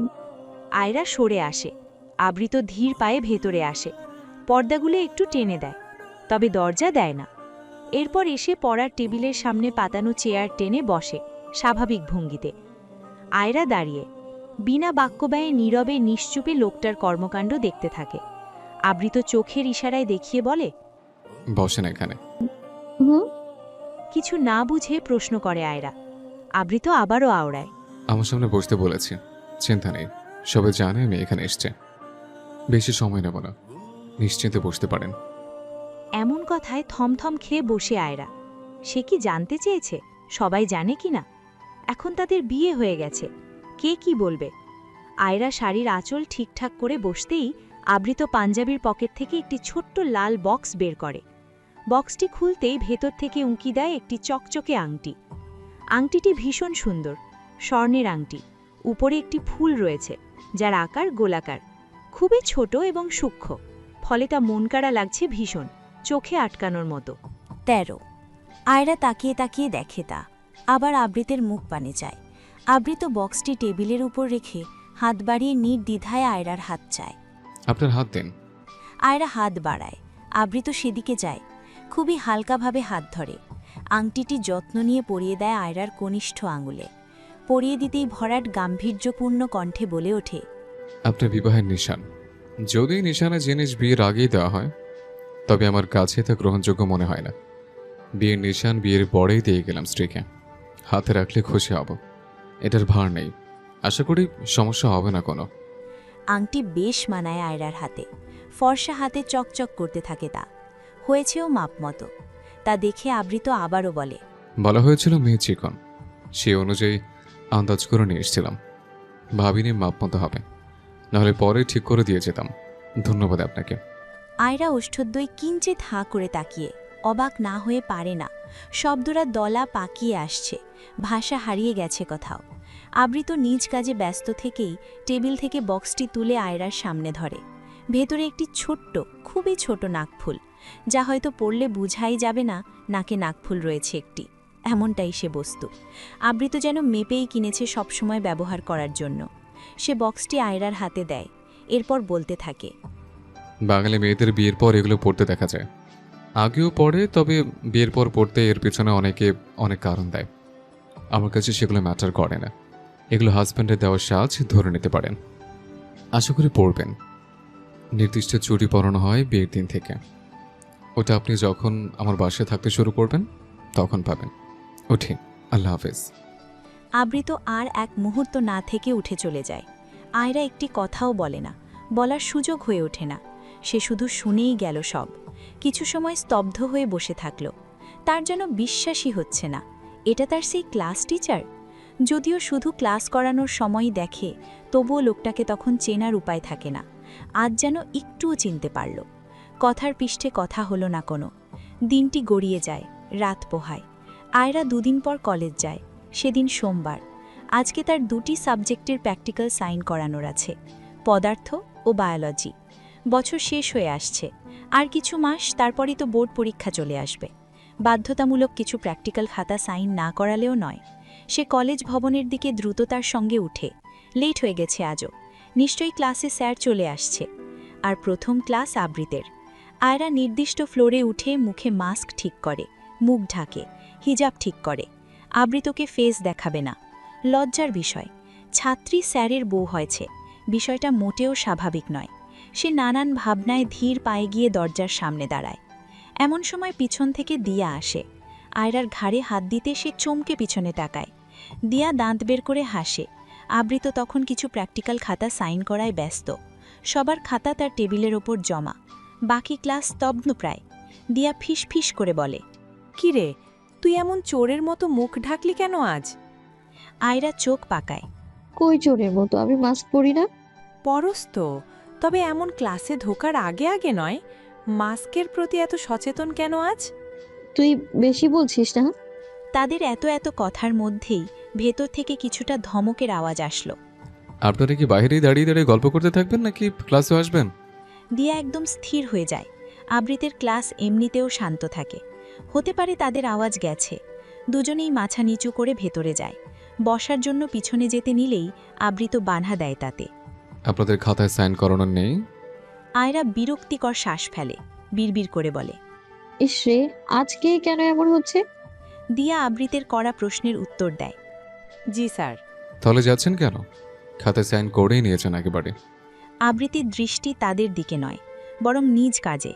আয়রা দিয়া তাদের খাতা নিয়ে এগিয়ে যায় সামনে। আবৃতির তখন সব খাতায় সাইন করা শেষ। সে হাত বাড়িয়ে দিয়ার খাতা আগে নেয়। দিয়া চলে যেতে নিলে বলে, যাচ্ছেন কেন? নিজের খাতা নিয়েছেন, আর বাকিগুলো নাম দেখে দিয়ে দিন। দিয়া নিজের খাতা নেওয়ার পর তাই করে। আয়রা বিরক্ত হচ্ছে আজ, কারোর প্রতি নয়, বরং নিজের প্রতি। এমন উদ্ভট কাণ্ড আজকেই হতে হচ্ছে। এখন কোনোভাবেই আবৃতের সঙ্গে কথা বলতে বা সামনে পড়তে চাচ্ছে না। অথচ আজকেই প্রথম এমন ঘটনা হচ্ছে। আশ্চর্য ব্যাপার। সে দুহাতে খাতা দিতে গেলে মাথায় আসে বাঁ হাতে তার আংটি রয়েছে, আবৃতের দেওয়া। আয়রা আর চোখ তুলে দেখে আবৃতকে। লোকটা গম্ভীর হয়ে রয়েছে, আয়রার খাতা পাওয়ার আশায় আছে। আয়রা ফের চোখ নামিয়ে বাঁ হাত অ্যাপ্রনের পকেটে ঢুকিয়ে নেয়। ডান হাত বাড়িয়ে প্র্যাকটিক্যাল খাতাটা বাড়িয়ে ধরে। ও নো, খাতার উপর নাম লেখা আছে সম্পূর্ণটা। আয়রা কিছু না ভেবে ফট করেই আবার খাতা টান দেয়। আবৃত কেবল নিতেই যাচ্ছিল। আয়রার এমন কাজে অবাক হয়, ভ্রু কুচকায়। আয়রা কণ্ঠস্বর শোনাতে চাইছে না, তবুও নিচু স্বরে মিনমিন করে বলতে থাকে, আমি বের করে দিচ্ছি স্যার। আবৃত হয়তো শুনল না, কিছু বললেও না। স্টুডেন্টের সাথে কাজের কথা ছাড়া কথা খুবই কম বাড়ায় সে। আয়রা মনে মনে হাজারখানেক গালি দেয় নিজেকে। কিছু লুকাতে গেলে এত উদ্ভট পরিস্থিতির মধ্যে পড়তে হয় জানা ছিল না তার। এখন বোর্ড পরীক্ষার আগ অবধি কি এমনই উদ্ভট কাজ হতে থাকবে নাকি? আল্লাহ! মনে মনে আল্লাহকে ডেকে নির্দিষ্ট পেজ বের করে দেয় সে। আবৃত অবলায় সাইন করে খাতা ফেরত দেয়। আয়রা খাতা নিয়ে যেতে নিলেই আবৃত পিছন থেকে ডেকে ওঠে, শোনেন, আবৃতের ডাকে আয়রার পা জোড়া থেমে যায় আপন গতিতে, স্থির হয় এক জায়গায়, ঘাবড়ে যায় কিছুটা। কিছু বুঝে ফেলল নাকি লোকটা? আটকাচ্ছে কেন? আশ্চর্য, তার কাজ তো শেষ, আর কি? সে ভয়ে ভয়ে পিছন ফিরে আবৃতের দিকে তাকায়। কথায় আছে, চোরের মন পুলিশ পুলিশ। তার ক্ষেত্রে যেন কথাটা মিলল আজ। সে অজানা আশঙ্কায় আতঙ্কিত হয়ে তোতলানো সুরে ধীর কণ্ঠে বলে, জি জি স্যার। আবৃতের কপালে যেন বিরক্তির রেখা দেখা যায়, তবে মুখভঙ্গিমায় তা স্পষ্ট না। সে কোনোরকম কথা না বাড়িয়ে রাশভারী গলায় সোজা কথা বলে, আপনার প্র্যাকটিক্যাল 7-8 নম্বরের সমস্যা আছে। মনোযোগ দিয়ে সমস্যাটা খুঁজে বের করবেন এবং ভুল সংশোধন করে নেবেন। হাঁপ ছেড়ে বাঁচে আয়রা। দীর্ঘ নিঃশ্বাস নিয়ে মাথা নাড়িয়ে সম্মতি জানায়। চলে যায় সিটের দিকে। মনে মনে ভাবে, বাপরে বাপ, বিয়ের পর ইনি তো আতঙ্ক হয়ে দাঁড়ালো দেখা যায়। বিয়ে করলেও জ্বালা, না না করবো তো তাও জ্বালা। তাহলে কি করা উচিত জীবনে? ঝামেলার তো দেখে শেষই নেই। আয়রা আজগুবি সব ভাবনা ভাবতে ভাবতে দিয়ার কাছে গিয়ে বসে পড়ে। আবৃত প্র্যাকটিক্যাল নিয়ে কিছু লেকচার দেয়। ক্লাসের টাইম শেষ হলে চলে যায়। সে চলে যাওয়া মাত্রই ক্লাসের মধ্যে কথা শুরু হয়ে যায় সবার। দিয়া আয়রার কানের কাছে বলে ওঠে, তোরও প্র্যাকটিক্যালি সমস্যা থাকতে পারে আয়রা। পড়াশোনা, মার্ক নিয়ে সিরিয়াস মেয়েটারও সমস্যা, তাও প্র্যাকটিক্যালে? বিশ্বাস কর আয়রা, আমার বিশ্বাস হচ্ছে না। আয়রা বিরক্ত হয়, চোখ মুখ কুঁচকে নেয় একদম। আজব কথা বলছে মেয়েটা। সে কি স্টুডেন্ট না? তার কি ভুল হতে পারে না? যে সিরিয়াস, তার কি ভুল হতে নেই কিছুতে? এই কেমন অস্বাভাবিক ভাবনা। সে মুখের মাস্কটা খুলে থুতনিতে ঝুলে রাখে। দিয়ার দিকে চোখ তুলে তীক্ষ্ণ কণ্ঠে বলে, তোর কি আমাকে মানুষ মনে হয় না? দিয়া বোকা হাসে, চোখের চশমা ঠেলে বলে, না, রোবট মনে হয় আমার। একদিন বাসায় আসিস তো, একটু ভালো মতো নিজের মনের সন্দেহটা দূর করব। আয়রা মহা বিরক্ত হয় এবার, নাক ফুঁসে উঠছে। দিয়ার মাথায় গাট্টা মেরে বলে, বেয়াদব থাপড় জিনিস। অবশ্যই চিনি, আমাদের আবৃত স্যার চিনিয়ে দিয়েছেন থাপ্পড় কি জিনিস। হঠাৎ আবৃতের নাম আসায় কিছু বুঝল না আয়রা। ভ্রু কুচকে আসলো তার। নিশ্চিত হতে জিজ্ঞেস করল, মানে সে কিভাবে চিনালেন? দিয়া কপাল চাপড়াতে লাগল। এই মেয়েটা পড়াশোনার খবর ছাড়া আর কোনো বিষয়ের খবর জানে না। এটা তো যারা ছিল না তারা পর্যন্ত জেনে গেছে, গ্রুপেও কথা হয়েছে, অথচ এ সবে শুনছে। এত মরিয়া মেয়েটা। দিয়া নিজ ভাবনা থেকে বের হয়ে বলতে লাগল, আরে, কাল কলেজে আসো নাই দেখে কি চান্দু কোনো খবরই পাও নাই? কাল কলেজের গেটের বাইরে আবৃত স্যার একটা ছেলেকে ঠাস ঠাস করে থাপ্পড় মেরেছে। বিশ্বাস কর বইন, থাপ্পড়ের আওয়াজ এত জোরে ছিল কি বলবো। স্যারের স্যার ব্যতীত অন্য এক রূপ দেখা গেছে কাল। আর কলেজ গেটের সামনে এমন হয়েছে? দিয়া চোখ উল্টে তাকায়। তার কথা না শেষ হতেই কথা বলেছে মেয়েটা। কাটকাট জবাব দেয়, কলেজ গেটের বাইরে বলছি মানে অবশ্যই গেটের সামনে হবে, তাই না? আয়রা সান্ত্বনা দেয়, আচ্ছা আচ্ছা বুঝেছি। রাগ হচ্ছিস কেন? বল বল। দিয়ার উৎসাহ নিভে গেছে। সে অনীহা নিয়ে বলে, কিছু বখাটে ছেলে পেলে গেটের সামনে বাইক নিয়ে এসে মেয়েদের হ্যারাস করছিল। এটা স্যারের চোখে পড়ছে। স্যার একবার সাবধান করছে, সরে যেতে বলছে গেটের সামনে থেকে। শোনে নাই ওরা, বরং একটু বেশি বাড়াবাড়ি করে ফেলেছিল ছেলেগুলো। দেন স্যার বেরিয়ে একটাকে ধরে এমন থাপ্পড় দিছে, ওর জনমের শিক্ষা হয়েছে। তাই নাকি? ভালোই তো। উত্তর শুনেই দিয়া আয়রার দিকে অদ্ভুত চোখে তাকায়। আয়রা ওর দৃষ্টি দেখে দ্বিধান্বিত হয়, চোখ পিটপিট করে, ঠোঁটে জোরপূর্বক হাসি ফোটায়, বলে, কি এভাবে তাকাস কেন? দিয়া আর কিছু বলে না। তাদের বাদবাকি প্র্যাকটিক্যাল সাইন করানো শেষ হয়। আয়রা ব্যাগ গুছিয়ে উঠে পড়ে, দিয়াকে উদ্দেশ্য করে বলে, তুই কি ইংরেজি ক্লাস করবি? আমি কিন্তু আর কোনো ক্লাস করব না, চললাম আমি। দিয়া মুখ বাঁকায়, উত্তর করে, আমি সব ক্লাসই করব, বাসায় আমার পড়া হয় না, তুই গেলে যেতে পারিস। ওকে থাক তাহলে। আয়রা চলে যায়। সিঁড়ি বেয়ে প্রথম তলায় নেমে করিডোর ধরে হাঁটতে থাকে, ভাবতে থাকে অনেক কিছুই। এরপর হঠাৎ চোখ পড়ে সামনে। আবৃত কানে ফোন ধরে এদিকেই আসছে, কথা বলছে হয়তো কারোর সাথে। আয়রা তা দেখে চোখ বড় বড় করে নেয় ভয়ে। তড়িঘড়ি করে অন্যদিকে ফিরে মাস্ক ঠিক করে পড়ে। আবৃত পাশ কাটিয়ে চলে যায়। পাশ কাটানোর সময় ধীর ঠান্ডা গলায় আবৃতের বলা কিছু কথা শুনতে পায় আয়রা। বউ কি ঘরে তুলেছে যে যখন যেখানে নিয়ে যাবে? ঘরে তুলে নিয়ে যেহেতু সেই তো এসব চলবে না। তোমার এত দেখার ইচ্ছে হলে নিজে এসে ওর বাসায় গিয়ে দেখে আসতে পারো। না, তার নাম্বারও নেইনি আমি। এমন কথা শুনে আয়রার মুখ আপনা আপনি হাঁ হয়ে যায়। অবাক নয়নে পিছন ঘুরে আবৃতের যাওয়ার পানে তাকায়। অবাক করা বিষয়, লোকটা এভাবে কার সঙ্গে কথা বলছে? মাথা ঝাঁকায় আয়রা। সেই সব কেন ভাবছে? কি হয় হোক। আয়রা হাঁটতে শুরু করে আবারও, বুকটা এখনও ধুকপুক করছে। এর মধ্যে আবারও টুপটাপ শব্দ তুলে বৃষ্টি পড়া শুরু হলো। আকাশ মেঘ করে এসেছে। আয়রা কিছুটা ভিজেই বাসায় পৌঁছায়। দরজা খুলেই মেয়ের ভেজা অবস্থা দেখে ইতিখা বলেন, ভিজে আসছিস কেন? ছাতা নিয়ে যাসনি? এই সময়টায় কখন বৃষ্টি আসে তার ঠিক আছে কোনো? আশ্চর্য। তাহিরা মায়ের পিছন থেকে মাথা বের করে বলে, আবুকে দুলা ভাইয়ের কাছে পাঠাও, তাহলে ঠিক হবে। আয়রা চোখ গরম করে তাকায় তাহিয়ার দিকে। মাকে নিজে কিছু বলবে তার সুযোগও পায় না। তাওহিদ ড্রয়িং রুমেই ছিল, ফোন টিপছে। দৃষ্টি ফোনে রেখেই বলে, মেয়েটা ভিজে এসেছে আম্মু, আগে ওকে বাসায় ঢুকতে দাও তো, এভাবে ঠান্ডা লেগে যাবে না? হ্যাঁ হ্যাঁ, যা দ্রুত ড্রেস চেঞ্জ করে গোসল সেরে আয়, আমি খাবার দিচ্ছি। রাতের সময় 8টা, বাহিরে তখনও গুড়ি গুড়ি বৃষ্টি। জানালা ভেদ করে ঠান্ডা হাওয়া আসছে, গা হিম করা সেই হাওয়া। বিছানায় এক পা ঝুলিয়ে বসে রয়েছে আবৃত। বাম হাতে তার কফি, ডান হাত ব্যস্ত ভঙ্গিতে চলছে ল্যাপটপে। সমস্ত মনোযোগ তার ল্যাপটপের স্ক্রিনে। মাঝে মধ্যে কফির মগটার দিকেও তাকাচ্ছে, হয়তো পরিমাপ করছে কফির। এমন সময় হাফসা ফোনে কথা বলতে বলতে আসেন ছেলের রুমে। বড় মেয়ে মৌমির সঙ্গে কথা বলছেন তিনি। কথার ধরনে বোঝা যাচ্ছে। মায়ের আগমনে ল্যাপটপের স্ক্রিন থেকে দৃষ্টি উঁচু করে আবৃত। হাফসা মেয়ের সঙ্গে কথা বলা শেষ করে আবৃতের দিকে তাকায়, প্রশ্ন করেন, মমি, কে কি বলেছিস তুই? আবৃত ভ্রু কুঁচকে জিজ্ঞেস করে, কি বলেছে? দুপুরের দিকে নাকি ফোন দিয়েছিল তোকে? আবৃতের সরল স্বীকারোক্তি। দিয়েছিল। হাফসা ভ্রু কুঁচকে তাকায়। আবৃত তা দেখতেই বলে, আমাকে বলেছিল তোমাদের পুত্রবধূকে নিয়ে তাকে দেখতে যেতে, আমি না করে দিয়েছি।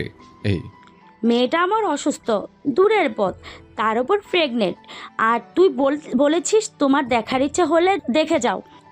এ কেমন কথা আবৃত? কেমন কথা? খুব খারাপ বলেছে?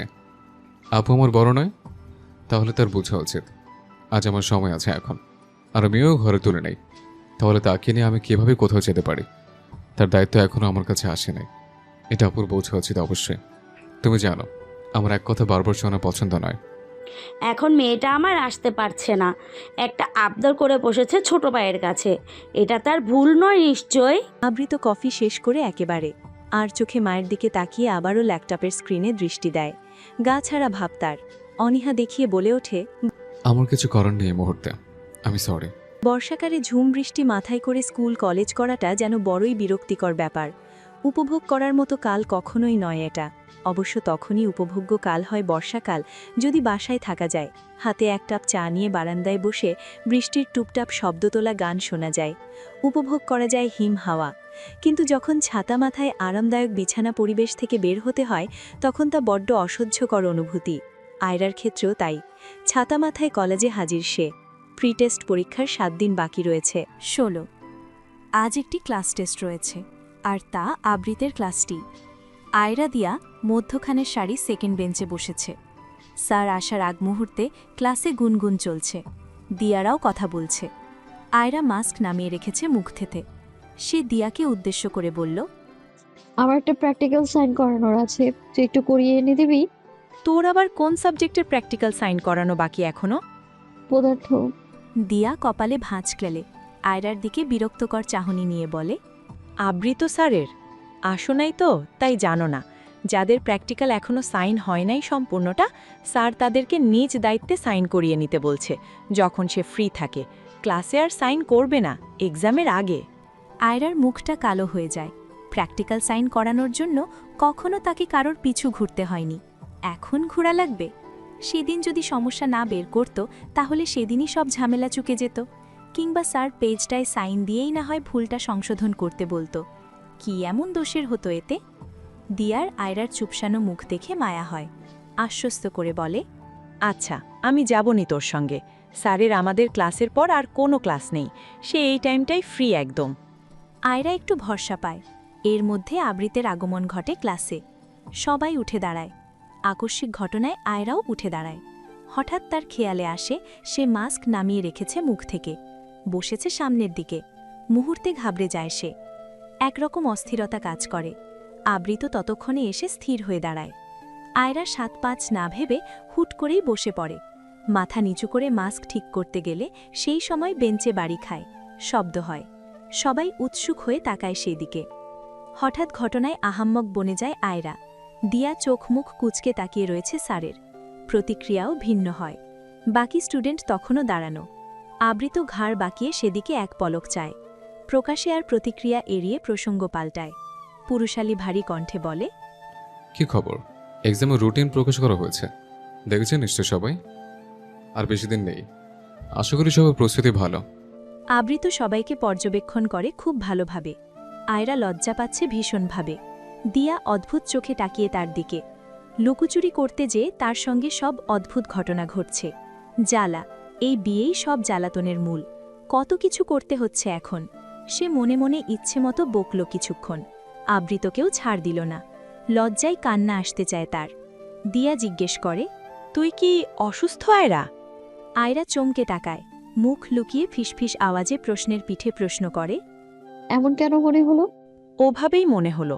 না হলে কি তুই স্যারকে ভয় পাস? আয়রা ইতস্ততা করল। জবাব দিল, না তো, সেরকম কিছুই না। এই যে সেকেন্ড বেঞ্চ, আপনাদের দুজনের ক্লাসে মনোযোগ আছে? আমি কিছু বুঝিয়ে দিচ্ছি। দিয়া আয়রা দুজনেই সোজা সামনে তাকায়। আবৃত তাদের দিকেই তাকিয়ে কিছুক্ষণ কোনো কথা না বলে আবারও আগের মতো ক্লাস নিতে শুরু করে। এ যেন আবৃতের বিশেষ গুণ, যে কোনো বিষয় সহজেই এড়িয়ে সহজ হওয়া, যা অনেক সময় স্বস্তির কারণ হয় সবার। ক্লাস শেষে আবৃত বের হয়ে যেতেই দিয়া ওঠে, চল চল, খাতা না সাইন করাবি, নাকি এটাও ভুলে খেয়ে ফেললি? আয়রা উঠে দাঁড়ায়। প্র্যাকটিক্যাল খাতা নিয়ে দিয়ার সঙ্গে যায়। আবৃত অফিস রুমে নিজের জায়গায় বসে। কিছু কাগজপত্র দেখতে শুরু করেছে সে। অফিস রুমে তখন দুজন স্যার এবং দুজন ম্যাম রয়েছে। দিয়া ভেতরে একটু উকিঝুঁকি মেরে নেয়। আশ্বস্ত হয়ে দুজনেই ভেতরে ঢুকে পিঁপড়ের মতো করে স্বল্প আওয়াজে আবৃতের টেবিলের সামনে গিয়ে দাঁড়ায়। আয়রার হাত কাঁপছে। সে নিচু আওয়াজে সালাম জানায়। আবৃত চোখ না তুলে নিজের কার্যে থেকেই জিজ্ঞেস করে, জি বলেন। আয়রা আবৃতের দিকে তাকিয়ে খাতাটা বাড়িয়ে ধরে। এক হাতেই খাতা এগিয়ে দেয়, বাম হাতে তার আবৃতর দেওয়া আংটি রয়েছে। সে যথাসম্ভব নিচু আওয়াজে বলে, আমার প্র্যাকটিক্যাল সাইন করানো ছিল স্যার। আবৃত এবারে মুখ তোলে। আয়রা নড়ে চড়ে ওঠে। তাকে চিনতে পারে যদিও না চেনার সম্ভাবনা বেশি। আবৃতটাকে এভাবে কখনো দেখেনি। ওই বিয়ের দিনই শুধু দেখেছে, তাও শাড়ি পরিহিত। চেনার কথা নয়, তবুও ভয় কাজ করে। আবৃত স্বাভাবিকভাবেই জিজ্ঞেস করে, প্র্যাকটিক্যাল সাইন করানোর নির্দিষ্ট ডেট ছিল মনে হয়, আপনি কোথায় ছিলেন সে সময়? আয়রা কোনো জবাব দেয় না। আওয়াজ বের করাও বিপদ হতে পারে। আবৃত আর কিছু বলে না, স্বভাবসুলভ এড়িয়ে যায়। চুপচাপ খাতাটা নিয়ে সাইন করিয়ে দেয়।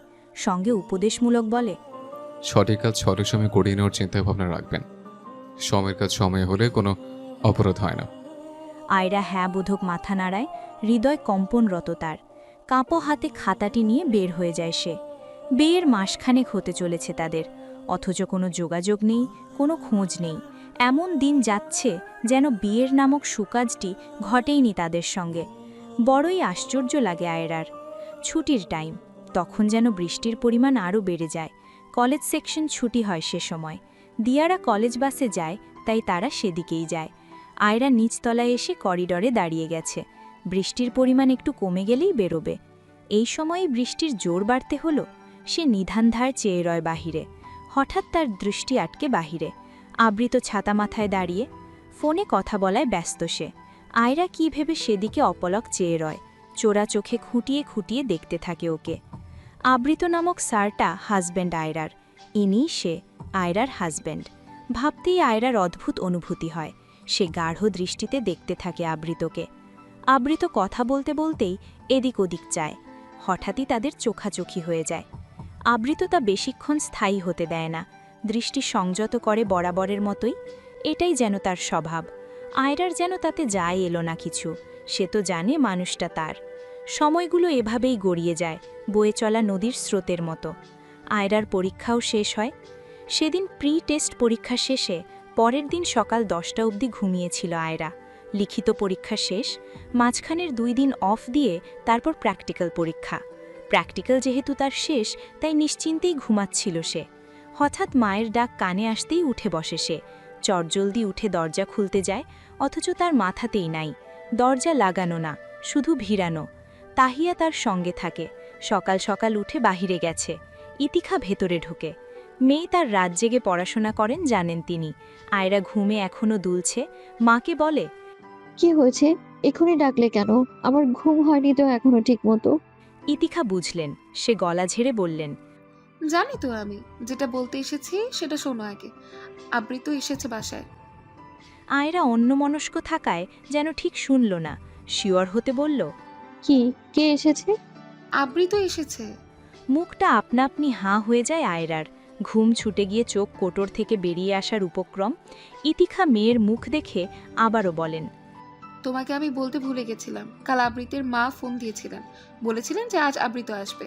তোমাকে যে তাড়াতাড়ি উঠতে বলবো এটা মাথাতেই ছিল না আমার। আশ্চর্য, কেন এসেছে? আমাকে আগে বলবো না? ভেবেছিলাম পরীক্ষা শেষ, একটা দিন অন্তত ঘুমাও ঠিকভাবে, এটা মাথাতেই ছিল না। আয়রা বিরক্ত হয়, জিজ্ঞেস করে, কিন্তু এসেছে কেন? তোমার ননদ নাকি হসপিটালে, ডেলিভারি ডেট রয়েছে আজ বিকেলে, তার আগে তোমাকে দেখতে চেয়েছে, তাই বলেছিলেন আবৃতের মা। আয়রা শুধু ও বলে। মাথা ফাঁকা ফাঁকা লাগছে তার। ইতিখা আবারও বলেন, তোমার আব্বুও জানে অবশ্য, সে বাসায় নেই এখন, তাহিদও নেই। আমি আবৃতিকে পাঠিয়ে দিলাম কিন্তু তোমার রুমে। আমি নাস্তা রেডি করি। আয়রা ফোট করেই বলে ফেলে, আমার রুমে কেন পাঠাবা? ইতিখা অবিশ্বাস্য চোখে তাকায় মেয়ের দিকে। আয়রা কি বলেছে বুঝতেই এদিক ওদিক চঞ্চল দৃষ্টি ফালায়। ইতিখা চলে যেতেই মাথা তুলে তাকায়, কোন জিনিস কোথায় আছে না আছে। বিছানাও অগোছালো। রুমের অবস্থা একদম বেগতিক। সে তাড়াহুড়ো করে বিছানা ঠিক করে গুছায়। টেবিলে ছড়িয়ে ছিটিয়ে রাখা বইগুলো সাইড করে। জামাকাপড় যা ছড়ানো ছিল তা কোনো রকম পেঁচিয়ে ওয়েড্রবে ঠোকায়। আজ আবারও লোকটা এ ঘরে আসবে। সে চুলগুলো হাতখোপা করতে করতেই আবৃত আসে দরজায়। দরজায় 2 আঙ্গুলের টোকা দেয়, অনুমতি চায়। ভেতর আসতে পারি? আয়রা চুল ঠিক করতে করতেই অনুমতি দেয়। বিছানা থেকে ওড়না তুলে ঠিকঠাক হয়ে দাঁড়ায়। আবৃত ভেতরে এসে এক পলক তাকায় আয়রার দিকে। এলোমেলো অবস্থা তার স্ত্রীর। চোখে মুখে এখনো ঘুম লেগে রয়েছে। খুবই মায়া ভরা মুখে। স্নিগ্ধ লাগছে তবে। আয়রা দেখতেও এমনিতেই বাচ্চা টাইপের মেয়ে। এখন যেন আরও বাচ্চা বাচ্চা লাগছে, স্নিগ্ধ। আবৃত দৃষ্টি ঠিক রাখে। ভেতরে আসতেই আয়রা কোনো রকম বলে, বসেন। আপনি এখনো ঘুমাচ্ছিলেন? আয়রা লজ্জাবোধ করল যেন। মাথা নিচু করে সাবলীলভাবে উত্তর দিল, ওই আর কি, আম্মু আমাকে বলেনি যে আপনি আসতে পারেন। হয়তো ভুলে গেছিলেন, আমিও দুঃখিত। আপনার নাম্বারটা নেওয়া হয়নি। দেখা যায় আমারই আপনাকে জানিয়ে আসা আবশ্যক ছিল। আয়রা কিছু বলে না। আর কি বলবে, তার কাছে এত শব্দ নেই। আবৃত আবারও বলে, আপনার এক্সাম শেষ? জি শেষ। আচানক আয়রার মাথায় আসে সে ফ্রেশ না হয়ে এইভাবেই মানুষটার সামনে দাঁড়ানো, আর তাকে কিছু অফারও করে নাই। আয়রা ইতস্তত করে জিজ্ঞেস করে, আপনি কি খান? চা না কফি? আবৃতির ঠোঁটে সীমিত হাসি দেখা যায়। প্রশ্ন করে বসে, আপনি নিজ চেষ্টায় কোনটি খাওয়াতে পারবেন? আপনি যা খান তা খাওয়াতে চেষ্টা করতে পারি। তাই? জি, আমি হয়তো অত পটু নই, তবে চেষ্টা করতেই পারি আমি, তাতে ক্ষতি নেই। খুশি হলাম। তবে এখন কষ্ট করে কিছু চেষ্টা করতে হবে না। ফ্রেশে আসেন জলদি। মানুষটিও বলেছেন কেন এসছে। আশা করি অর্ধেক দিনের জন্য আমার সঙ্গে বের হতে আপত্তি করবেন না। আয়রা কি উত্তর করবে ভেবে পায় না। আবৃত আবারও বলে, কি আপত্তি আছে? সর্বোপরি হাজবেন্ড হই আপনার। আয়রা এমন প্রশ্নে ঠিক কী জবাব দিবে খুঁজে পেল না। সত্যিই তো, যেখানে বিয়ে পর্যন্ত হয়ে গেছে সেখানে হাজবেন্ডের সঙ্গে বের হতে আপত্তি করার অবকাশ থাকে? করা যায় আপত্তি? না তো। আয়রা কথার পিষ্টে শুধু ডানে বামে মাথা নাড়ায়। আবৃত সূক্ষ্ম হাসে। আয়রা শেষে কাচুমাচু করে বলে, আমি এখনো ফ্রেশ হইনি। ফ্রেশ হয়ে নিন, তবে আমি অপেক্ষা করছি। আয়রা ওয়াশরুমের দিকেই যাচ্ছিল। ডাক আসে ইতিখা বেগমের। আবৃত নিজের ফোন বের করে ঘাঁটতে লাগে নিজের মতো। অপেক্ষায় থাকে স্ত্রীর। আয়রা সেদিকে এক পলক তাকিয়ে ঘর থেকে বের হতে নেয়। হঠাৎ আবৃত মাথা তুলে কিছু একটা ভেবে, যেন খুব গুরুত্বপূর্ণ কিছু মনে পড়েছে তার। আয়রাকে বাদ সাধে তৎক্ষণাৎ। পিছন ডেকে উঠে, শুনুন। আয়রা চলন্ত পা স্থির করে পিছন ঘোরে। অবাক হয় বোধহয়। উৎসুক হয়ে জানতে চায়, জি? আমি কিন্তু কিছু খাবো না এখন, খেয়ে এসছি। মাকে অযথা কষ্ট করে কিছু করতে না করে দিবেন দয়া করে। আয়রা অবুঝের মতো তাকিয়ে থাকল। মাথাতে অত কিছু ধরল না তার। সে সহজ সরল জবাব দিয়ে গেল, জি আচ্ছা। কিচেনে যেতেই ইতিখা বেগম একটি কফির মগ বাড়িয়ে দেয়। এটা নিয়ে গিয়ে দাও আপাতত, আমি নাস্তা বানাচ্ছি। কিন্তু সে তো না করে দিল কিছু করতে না। খেয়ে এসেছে নাকি, এখন কিছু খাবে না সে। সে তো না করবেই, তাই বলে আমাদেরটা আমাদের করতে হবে না? নিয়ে যাও এটা। আয়রা আর কিছু না বলে রুমে যায় আবার। কাচুমাচু করে হাতে ধরে রাখা কফির মগটি আবৃতের দিকে বাড়িয়ে ধরে। মিনমিন করে বলে, আপনার জন্য কফি আম্মু দিল। আবৃত মাথা উঁচু করে দেখল, কথা বাড়ল না। বিনা বাক্য ব্যয়ে নিয়ে নিল তা। আয়রা ফ্রেশ হতে চলে গেল।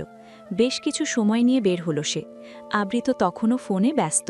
কফি এখনও শেষ করতে পারে নাই। কিছু একটা করছে ফোনে ব্যস্ত হাতে। আয়রা যখন বের হয়েছে তখন অন্যরকম স্নিগ্ধ লাগছে তাকে। হাতে মুখে পানির বিন্দুকণা চিকটিক করছে ঝরা মুক্তোর মতো। স্নিগ্ধতা যেন ছড়িয়ে দিচ্ছে। গলার কাছের জামার কিছু অংশও ভেজা ভেজা। তবে অবাক করা বিষয়টি, সে বেখেয়ালে ওড়না ছাড়া বেরিয়ে এসেছে। মনের ভুলেই বের হয়েছে। নিত্যদিনের থেকে আজ রুমে পরিবর্তন আছে তা তার মাথায় নেই যেন। সচরাচর করা কাজটি অভ্যেসে পরিণত হয়েছে। আবৃত ক্ষণিকের জন্য আয়রার দিকে দৃষ্টি ফেলে আচানক। কয়েক সেকেন্ডের পর মিনিটের ঘরে যেতেই সে দৃষ্টি সংযত করে আপন মনে। কোনো রূপ ভাবনা থেকে নিজের মনকে দমিয়ে রাখে মেয়েটা। সুন্দর, স্নিগ্ধ, স্ত্রী তার। দেখতে ক্ষতি নেই, বাধাও নেই কোনো প্রকার। তবুও আবৃত নিজেকে সব দিক থেকে সংযত রাখল। স্ত্রী তার এখনও নিজ বাসায় ঢোকেনি, নিজ ঘরে ওঠেনি। সে আবারও ফোনের স্ক্রিনে তাকায়। আয়রা কোনো দিকে খেয়াল না করে সোজা ড্রেসিং টেবিলের সামনে গিয়ে দাঁড়ায়।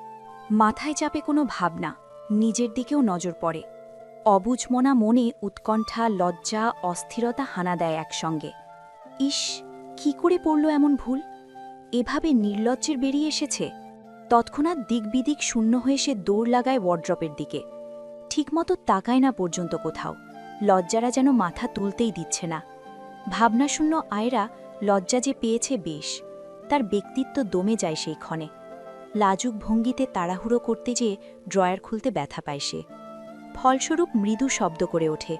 অন্যমনস্ক হয়ে থাকা আবৃত তৎক্ষণাৎ মাথা তুলে তাকায়। ব্যাপারটা কি হলো? হঠাৎ এমন করার মানে কি হলো? সে দ্রুত উঠে দাঁড়ায়। আয়রার সামনে গিয়ে বিনা সংকোচে হাত ধরে নিজের সামনে নেয়। কিছুক্ষণ দমে থেকে জানতে চায়, কি হলো ব্যাপারটা? ব্যথা পেলেন? আয়রা ব্যথা ভুলে লজ্জায় কুকড়ে গেল। নতুন মানুষ, তার সামনে এমন অবস্থায়। লাজুকতা ভর করল দু গাল জুড়ে। মন মস্তিষ্কে বিরুদ্ধে গিয়ে রাঙা হলো গাল দুটো। প্রথমবার কোনো পুরুষ মানুষ তার রুমে ছিল, আর তা সে বেমালুম ভুলেই গিয়েছিল।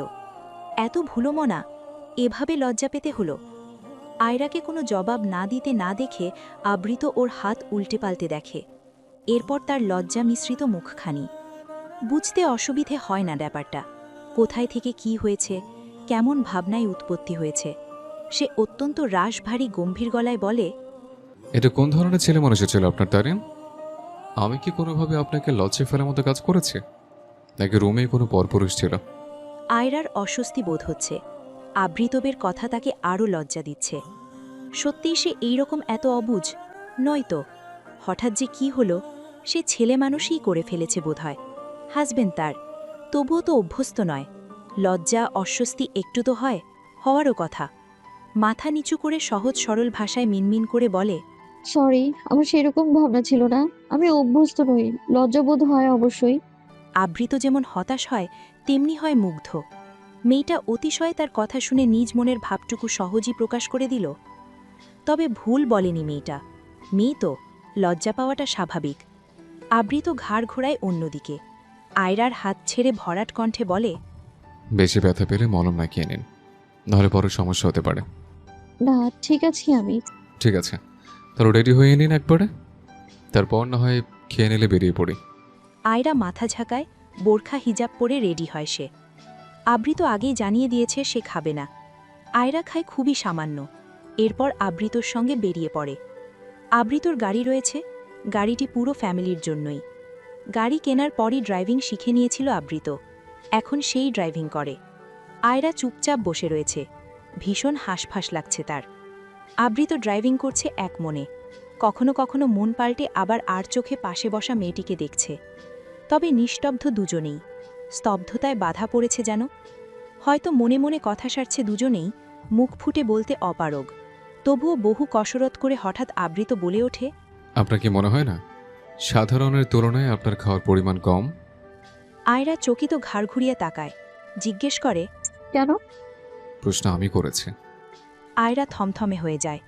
উত্তর দেওয়া তাগিদ অনুভব করে বলে, কম নয়, আমি এমনই খাই। খাওয়ার পরিমাণ বাড়ানোর চেষ্টা করুন, এত অল্প পরিমাণে কিছু হয় না। আয়রা কথা ঘুরিয়ে জিজ্ঞেস করে, কিছু না মনে করলে একটা প্রশ্ন করি। আবৃত মুচকি হাসে। দৃষ্টিসীমা রাস্তাতে রেখেই নির্লিপ্ত ভঙ্গিমায় উত্তর দেয়, শুধু একটি? চাইলে একের অধিকও করতে পারেন, উত্তর দেওয়ার চেষ্টা করব। অধিক কিছু নয়, একটা প্রশ্নের উত্তর জানার কৌতূহল হচ্ছে, আগ্রহ বোধ করছি ভীষণ। আমরা কোন জায়গায় যাচ্ছি? উত্তরে যাচ্ছে। দুজনেই আবার নিশ্চুপ। শব্দরা হারিয়ে ফেলেছে যেন আবারও। তাদের গাড়িটি ট্রাফিক সিগন্যালে পড়ে। আবৃত নিশ্চিন্তে আয়রার দিকে তাকায় তখন। তাকিয়ে অত্যন্ত সূক্ষ্মভাবে বলে ওঠে, একটি কথা বলবো তারিন, আমার আজ কেমন যেন লাগছে। আপনার গলার আওয়াজটা আমি আগে কোথাও শুনেছি। মিলে থাকতে পারে কারোর সঙ্গে, এমন কেন? আচমকা এহীন কথায় হোঁচট লাগে আয়রার। মুখ থুবড়ে পড়ার মতো অবস্থা। অবাক চোখে তাকায় আবৃতের দিকে। বলছে কি লোকটা? সে তবে খেয়াল করছে? বুঝে গেছে কিছু? তাকে দেখেছে? চিনে ফেলেছে কি? নানান প্রশ্নে জর্জরিত হয় আয়রা। ভাবনা চিন্তায় কোনো কুল কিনারা পেল না। আবৃত ঠিক কি বোঝাতে চাইছে? আয়রা দৃষ্টি লুকায়। আবৃত উত্তরের আশায় রাস্তা থেকে দৃষ্টি সরিয়ে এনে আয়রাতে নিবদ্ধ করে আবারও, যেন কতই না আগ্রহ তার উত্তরটি পাওয়ার। আয়রা কি উত্তর দিবে সে সময় নিয়ে ভেবে উৎকণ্ঠা নিয়ে বলল, আমি কিভাবে বলতে পারি? এমন লাগার কোনো কারণ? আবৃত যেন অদ্ভুত হাসল। হাসির যে অর্থ কি তা বুঝা গেল না। আয়রা দ্বিধান্বিত হল তার হাসি দেখে। একটু না, অনেকটাই দ্বিধান্বিত বোধ করল। ঘুরে প্রশ্ন করল, আপনি হাসলেন?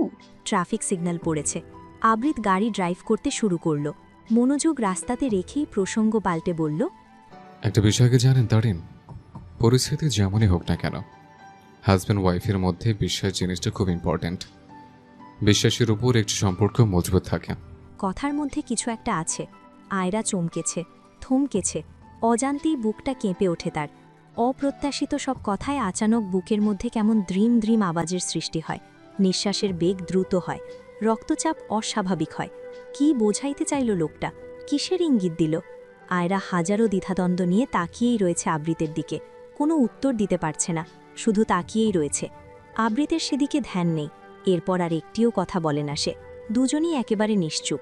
পুরো পথ শেষ হয় তাদের নিশ্চুপ থাকার মধ্যে দিয়েই, নীরবতা পালনের মধ্যে দিয়েই। উত্তরায় হসপিটালের পার্কিংয়ে গাড়ি পার্ক করে ভেতরে প্রবেশ করে দুজনে। আসার পথেই এক মার্কেট থেকে আবৃত আলাদা আলাদাভাবে ভিন্ন ভিন্ন ফুলমূল কিনে নেয়। ব্যাগটি তার হাতে। সে আগে আগে এগিয়ে যাচ্ছে, আয়রা পিছু পিছু। এদিক ওদিক ভালোভাবে দেখে দেখে যাচ্ছে সে। হঠাৎ আবৃত থেমে যায়। পিছু পিছু আয়রাও হোঁচট খায় সামনে হঠাৎ কারোর থেমে যাওয়ায়। আবৃত পিছন ফিরে ভ্রু কুচকায়। আয়রা তবদা খেয়ে গয় একটু। 2 কদম পিছু হটে। কিছু বুঝতে না পেরে বিভ্রান্ত হয়ে জিজ্ঞেস করে, থেমে গেলেন যে? কোনো সমস্যা?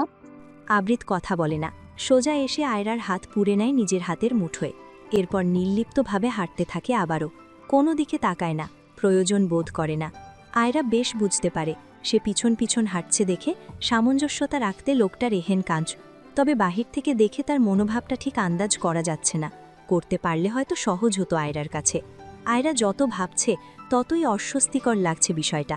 সে আর কোনো বাক্য ব্যয় করে না। নিজ হাতটি আবৃতের হাতের মুঠোয়। সেদিকে তাকাতেই এক নতুন অনুভূতির সঙ্গে পরিচিত হয়। অন্যরকম ভালো লাগাও কাজ করে। তারা 4 তলায় আসে। লম্বা করিডোর দিয়ে হেঁটে যায় এক প্রান্তে। একটি কেবিনে ঢুকে পড়ে, যেখানে আগে থেকেই আবৃতের মা হাফসা বেগম উপস্থিত। মেয়ের মাথার কাছে বসে রয়েছে। মেয়ে মৌমি ঘুম তখন। ডেলিভারির সময় তার সন্ধ্যার পর। আয়রা ভেতরে ঢুকেই শাশুড়ি মাকে নজরে আসতেই মৃদু শব্দে সালাম জানায় সর্বপ্রথম। আসসালামু আলাইকুম আম্মু। অন্যমনস্ক হাফসা কারোর ঋণঋণে কণ্ঠস্বর পেতেই মাথা তুললেন। পুত্র ও পুত্রবধূকে দেখে যেন সব ক্লান্তি দূর হলো তার। মুখে হাসি ফুটিয়ে সালামের উত্তর দেয়, ওয়ালাইকুম আসসালাম। কেমন আছো মা তুমি? আলহামদুলিল্লাহ, আপনি? আলহামদুলিল্লাহ, আল্লাহ যে হালে রাখে। আমি আরও ভাবি কখন আসবে, আরও দুপুর গড়িয়ে গেল। আয়রা মৃদু হাসে। আবৃত হাতের জিনিসগুলো রেখে বোনের কাছে গিয়ে একটি টুল টেনে বসেছে। সে এবারে মাকে প্রশ্ন করে, কি অবস্থা, খেয়েছো গেছো? হ্যাঁ, খেয়েছি। মৌমির শাশুড়ি এসেছিল বাসা থেকে খাবার নিয়ে। তোমার কি খবর? কাল রাতে রান্না তো করেই দিয়ে এসেছিলাম, সকালে খেয়েছো? হুম। পকেট থেকে ফোন বের করতে করতে ছোট্ট উত্তর আবৃতের। আয়রা কান পেতে শুনে তাদের কথোপকথন। আর চোখে একবার আবৃতির দিকে চায়, যেন বোঝার চেষ্টা করছে কিছু। হাসফা আয়রাকে বেডের এক সাইডে বসার জন্য তাগিদ দেয়। আয়রা বসে চুপচাপ, মৌমিকে পর্যবেক্ষণ করতে থাকে নিরলে। এর মধ্যে মৌমির ঘুম হালকা হয়, সে চোখ খোলে। প্রথমেই সামনে বসে থাকা ছোট ভাইকে নজরে পড়ে, তার থেকে 3 বছরের ছোট। সে কপাল কুঁচকে অভিমানী সুরে বলে, আসার সময় হয়েছে তাহলে আমার ভাইয়ের? যাক, ধন্যবাদ। আপনি আমার যে একটা ভাই আছেন তা মনে করিয়ে দেওয়ার জন্যে। Your welcome. আবৃতের স্বাভাবিক ভঙ্গিতে নির্লিপ্ত উত্তর। আয়রা ড্যাব ড্যাব করে চেয়ে আছে। মৌমি বিরক্ত হলো, এটা তার ভাই না অন্য কারোর ভাই? আশ্চর্য! মৌমি এখনও ঘুরেনি, ফলে খেয়াল করেনি আয়রাকে। হাসফা তাই বলেন, হয়েছে, নে, যাকে দেখার জন্য ছটফট করছিলে সে এসে গেছে। মৌমি তৎক্ষণাৎ উঠে বসার চেষ্টা করে, কিন্তু ভারী পেট হওয়ায় পেরে ওঠে না। আবৃতি দেখতেই সঙ্গে সঙ্গে উঠে। হাসফা মৌমিকে ধরতেই আবৃতি বেডটি হ্যাড সাইড উঁচু করে দেয়। মৌমি ঠিক হয়ে আজ শোয়া হয়ে বসে। বসতেই আয়রার দিকে তাকায়। আয়রা সৌজন্যমূলক হাসি দিয়ে তাকেও সালাম জানায়। মৌমি সালাম নেয়। ভাইয়ের বউকে মন ভরে দেখে, খুশি হয়। মুখে হাসির বিস্তর রেখা টেনে নিয়ে সহজ স্বাভাবিক ভঙ্গিতেই বলতে থাকে, অবশেষে তোমার দেখা পেলাম। জানো, এই শরীর নিয়ে তোমাকে দেখতে যেতে পারি না, এই জন্যে কতবার যে তোমাকে নিয়ে আমার বাসায় আসতে বলেছি এই শয়তানটাকে, তার হিসাব নেই। মহাশয় এত ব্যস্ত মানুষ, সময় হয় না বলে। ভাবো, এখনও যদি ভাই বউদের দেখা না পেতাম আর অপারেশন থিয়েটার থেকে বেঁচে না বেরোতে পারতাম, তখন আমার আফসোস থাকতো না? আয়রা শেষের কথায় তৎক্ষণাৎ জবাব দেয়, এসব কি কথা বলেন আপু? নেগেটিভ ভাববেন না দয়া করে। দেখবেন আপনি এবং আপনার বেবি দুজনেই ভালো থাকবেন ইনশাআল্লাহ। আবৃতি সঙ্গে সঙ্গে গম্ভীর গলায় উত্তর করে, বেবি হবে এখন তোমার। একটু তো ম্যাচুরিটি আনো নিজের মধ্যে এখন। কিসব আজগবি ভাবনা। মৌমি ভাইয়ের কথায় ফুঁসে ওঠে, হ্যাঁ, সেই তো, আমার ভাবনা চিন্তা তো আজগুবি লাগবে, নিজে বুঝবা কি? হ্যাঁ। আবৃতি হতাশ, মাঝে মাঝে সন্দেহ হয় নিজেকে নিয়ে। সে সত্যিই তার ভাই, নাকি মৌমি তার সত্য সত্যই বোন? বড্ড কনফিউশন। হাসফা কথা বলার সুযোগই পাচ্ছে না। এরা ভাই বোন, কথায় কাজে দুজন এক সুতোর দুপ্রান্তের মানুষ, পুরোই বিপরীত ধারার। আয়রা মৌমিকে বিশ্বাস দিতে বলে, আপনি ভাববেন না আপু, দেখবেন সব ঠিকঠাক হয়ে যাবে। না, জাস্ট ভাবো একবার, যদি তোমাকে দেখার আফসোস নিয়ে যদি নাই বেঁচে ফিরতাম, তাহলে আত্মা হয়ে তোমাকে জ্বালাতন করতাম না? মৌমির অদ্ভুত কথায় আয়রার হাসি আসতে চাইছে। আবৃতির ও হাফসা বেগনের কোনো প্রতিক্রিয়া নেই। মৌমির এমন আরও উদ্ভট কথায় তারা অভ্যস্ত। সন্ধ্যার নামাজের পর মৌমিকে সিজারে নিয়ে যাওয়া হয়। বাহিরে সবাই খানিক চিন্তিত। আবৃতির পুরো পরিবার এখানে। মৌমির হাজবেন্ড সহ শ্বশুরবাড়ির লোকজনও এসেছে। আয়রা পুরো দিনটি ননদের সঙ্গেই কাটায়। আপাতত অপেক্ষারত সবাই। সময় গড়িয়ে যেতেই খবর আসে ছেলে বাবু হয়েছে। মা ও বাচ্চা দুজনেই ঠিক আছে। অত্যন্ত খুশির সংবাদ পেয়ে সবাই খুশি হয় দ্বিগুণ। মুহূর্তে উচ্ছ্বাস নেমে আসে সবার মুখে। আয়রা আবৃতি বেবির মুখ দেখে, এরপর সবার সঙ্গে দেখা সাক্ষাৎ করে। আয়রাকে নিয়ে বের হতে লোকমানের কাছে যায়। আমরা তাহলে বের হচ্ছি। তারেনকে তো বাসায় পৌঁছে দিয়ে আসতে হবে। লোকমান পুত্রবধূর দিকে তাকায়। ঘরে যখন এখনও তোলেননি, তাহলে তাকে বেশি রাত বাহিরে না রাখাই ভালো। যেভাবে সসম্মানে এসেছে সেভাবেই দিয়ে আসুক। নিজ ভাবনায় অটল থেকে তিনি বললেন, হ্যাঁ, যাও তাহলে, সাবধানে যেও। ওরা বেরিয়ে পড়ে। হসপিটাল থেকে কিছু দূরে এসে হঠাৎ গাড়ি থামায় আবৃতে। আয়রা কিছু না বুঝে কপানে গাঢ় ভাঁজ ফেলে তাকায়, তবে কিছু বলবার অবকাশ পেয়ে ওঠে না। আবৃতি গাড়ি থেকে নামতেই আয়রাও বিনা বাক্যে নেমে দাঁড়ায়। সামনে তাকাতেই নজরে আসে একটি রেস্টুরেন্টে। সে প্রশ্নাত্মক চাহনি নিয়ে আবৃতের দিকে তাকায়। আবৃতে তোয়াক্কা করে না সে চাহনি। হসপিটালের মতো একইভাবে হাত ধরে ভেতরে নিয়ে যায় সশব্দে। একটি টেবিলে বসে দুজনে। আয়রার মুখে কথা ফোটে তখন, মিনমিন করে বলে, আমি এখন কিছু খেতে চাইছি না। আবৃতে স্বাভাবিকভাবেই জানতে চায়, কেন? আয়রা মাথা নিচু করে, এমনি। এমনি বলে কোনো কথা নেই। এখন ইচ্ছে করছে না। আবৃত অদ্ভুত চোখে তাকায়। কিছুক্ষণের মধ্যেই চোখের ভাষা শিথিল করে বলে, আমার করছে, সঙ্গ দিন আমার। আবৃত আর একটি শব্দও বলেনি। আয়রার মনটা খচখচ করছে কেমন। মনে হচ্ছে আবৃতির কথা বলার সুরটি পাল্টে গেছে। আবার বিষয়টা ভাবলেই অহেতুক লাগছে নিজের কাছে। অথচ এটাও লাগছে আসার সময় আবৃতির বিশ্বাস অবিশ্বাসের কথাটির পর থেকেই সুর কেমন হয়ে গেছে। এটা কি তার কোনো উত্তর না করায়? নিজের ভাবনা চিন্তা নিয়েই বড্ড দোটানায় পড়ছে আয়রা। রাতের সময় 12:30। চলন্ত গাড়ি থামিয়ে দম নিল আবৃত। ইঞ্জিন বন্ধ করল ধীরে সুস্থে। এরপর গাড়ির ভেতরের এসি অফ করল। জানালার কাঁচগুলো 3 আঙুল পর্যন্ত নামিয়ে দিয়ে পাশ ফিরে তাকালো অবিচল। আয়রা হালকা ঘুমে, চোখ বুজেছে সবে। আবৃত তার দিকে কয়েক সেকেন্ড দৃষ্টি স্থির করতেই আয়রা চোখ খোলে। আবৃতের ভাবাবেগ হল না, দৃষ্টি লুকিয়ে নিল না, একইভাবে তাকিয়ে থাকে বরং, যেন স্ত্রীকে বুঝতে চেষ্টা করছে, চিনতে চাইছে। গাড়ির ভেতরের মৃদু আলোয় পর্যবেক্ষণ করছে বেশ করে। আয়রা আবৃতের দিকে তাকায়। আবৃতকে তার দিকে আগাম তাকিয়ে থাকতে দেখে কিছুটা বিব্রত বোধ করে। চোখের পাতা মিটমিট করে এদিক ওদিক চায়। খেয়াল করে দেখে তাদের বাসার নিচেই গাড়ি থামানো। সেই রেস্টুরেন্ট থেকে বেরিয়ে পুরো রাস্তা এলো, অথচ লোকটি আর একটি কথাও বলেনি। আশ্চর্য লাগছে আয়রার। সেও অবশ্য কথা বলার চেষ্টা করেনি। কি কথা বলবে? এই নিয়ে দুদিনই তাদের কথা হলো। কি কথা এবার থাকতে পারে এত? হয়তো আবৃত্তির ক্ষেত্রেও তার মতো অবস্থা, এই ভেবে নিল আয়রা। আয়রা আস্তে ধীরে গাড়ি থেকে নেমে দাঁড়ায়। আবৃতও নামে। আয়রার খুব জানতে ইচ্ছে করছে আবৃত এখানে থাকবে নাকি এত রাতে নিজের বাসায় যাবে। সাহস হয় না প্রশ্ন করার, তবুও জানার ইচ্ছেটা দমে যায় না। কাচুমাচু ভঙ্গিতে শেষমেশ প্রশ্ন করেই ফেলে, তবে তা ঘুরিয়ে। আপনি কি এত রাত করে বাসায় চলে যাবেন? দুজনেই বাসার গেটের সামনে এসে দাঁড়িয়েছে। দারোয়ান এসে গেট খুলে দিলে তবেই ভেতরে ঢোকার সুযোগ। কৃত্রিম আবছাময় আলো, নিস্তব্ধ নির্জন রাত, অন্যরকম পরিবেশ পরিস্থিতি যেন। আবৃত সময় নাই উত্তর দিতে। কিছুক্ষণ পর অবলীলায় প্রশ্নের উপর প্রশ্ন করে পুরু কণ্ঠে। তো যাব না? আয়রার মুখ চুপসে যায়, থতমত খেয়ে তাকায়। সহজ করে বলে, প্রশ্ন করেছি। আবৃত তা শুনে বিনা দ্বিধায় নির্লিপ্ত ভঙ্গিতে বলে ফেলে, আমি তো বুঝলাম উদ্দেশ্য আমাকে থেকে যেতে বলার।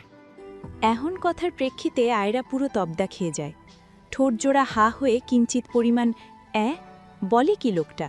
সরাসরি এমন করে কেউ বলে? আশ্চর্য, যেন বললেই সে থেকে যাবে। আয়রাও না পেরে আবৃতের কথার সুরে বলে, যদি উদ্দেশ্য তাই হয় তাহলে থেকে যাবেন। আবৃত ঠোঁট এলিয়ে চমৎকার হাসল। আয়রা আবৃতের দিকে চেয়েই ছিল প্রশ্নাত্মক চাহনি নিয়ে।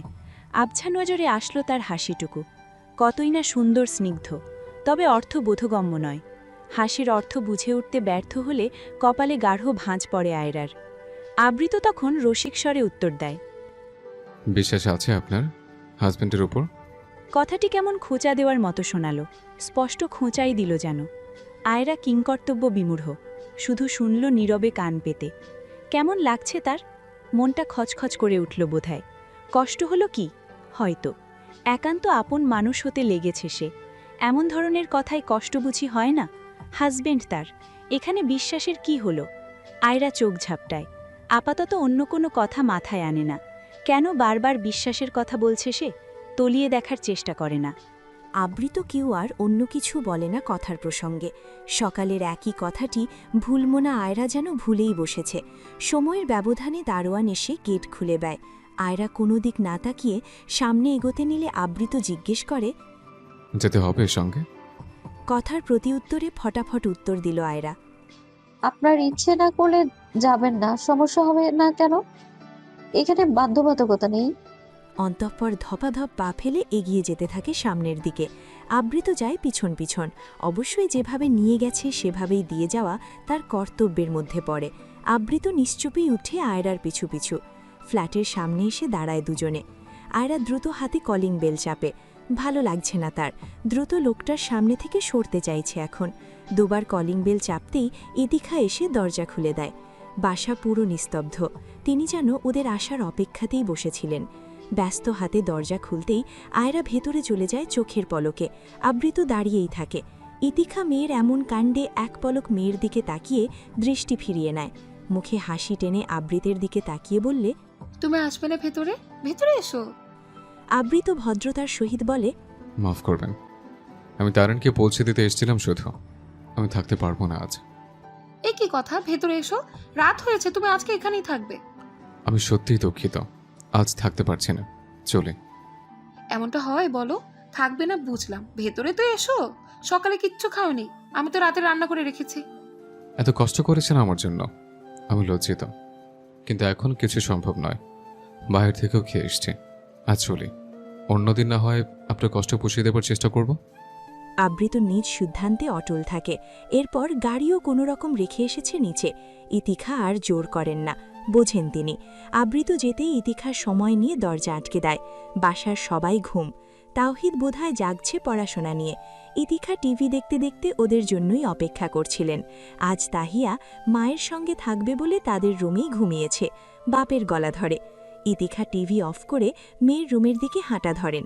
গিয়ে দেখেন মেয়ে তার রুমে নেই, ওয়াশরুমে গিয়েছে। ওদিকে কি হলো, কেমন দিন গেল শোনার ছিল তার। থাক, রাত পেরোলেই না হয় শোনা যাবে।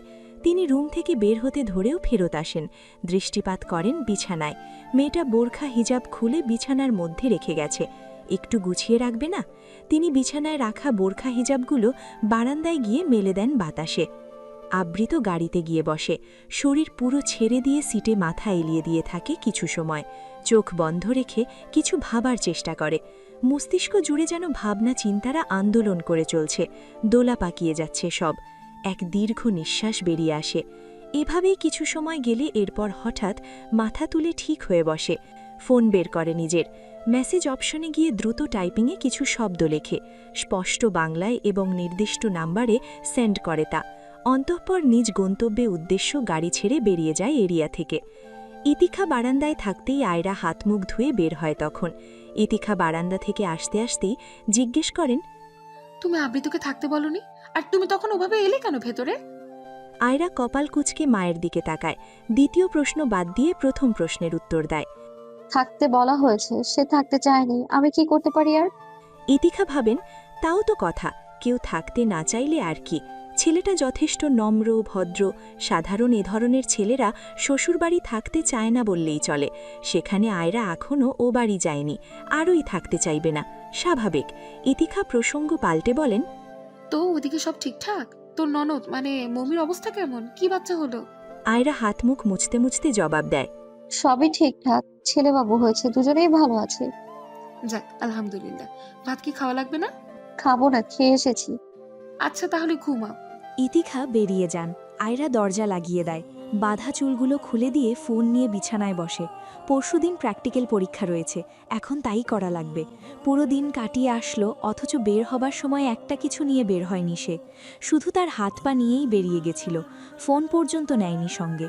সে ফোনটি অন করতেই দেখতে পায় একটি মেসেজের নোটিফিকেশন। ফোনে কোনো লক দিয়ে রাখে না সে, এমনিতেই সাধারণ লক, স্ক্রিন ওপরে টানলেই খুলে যায়।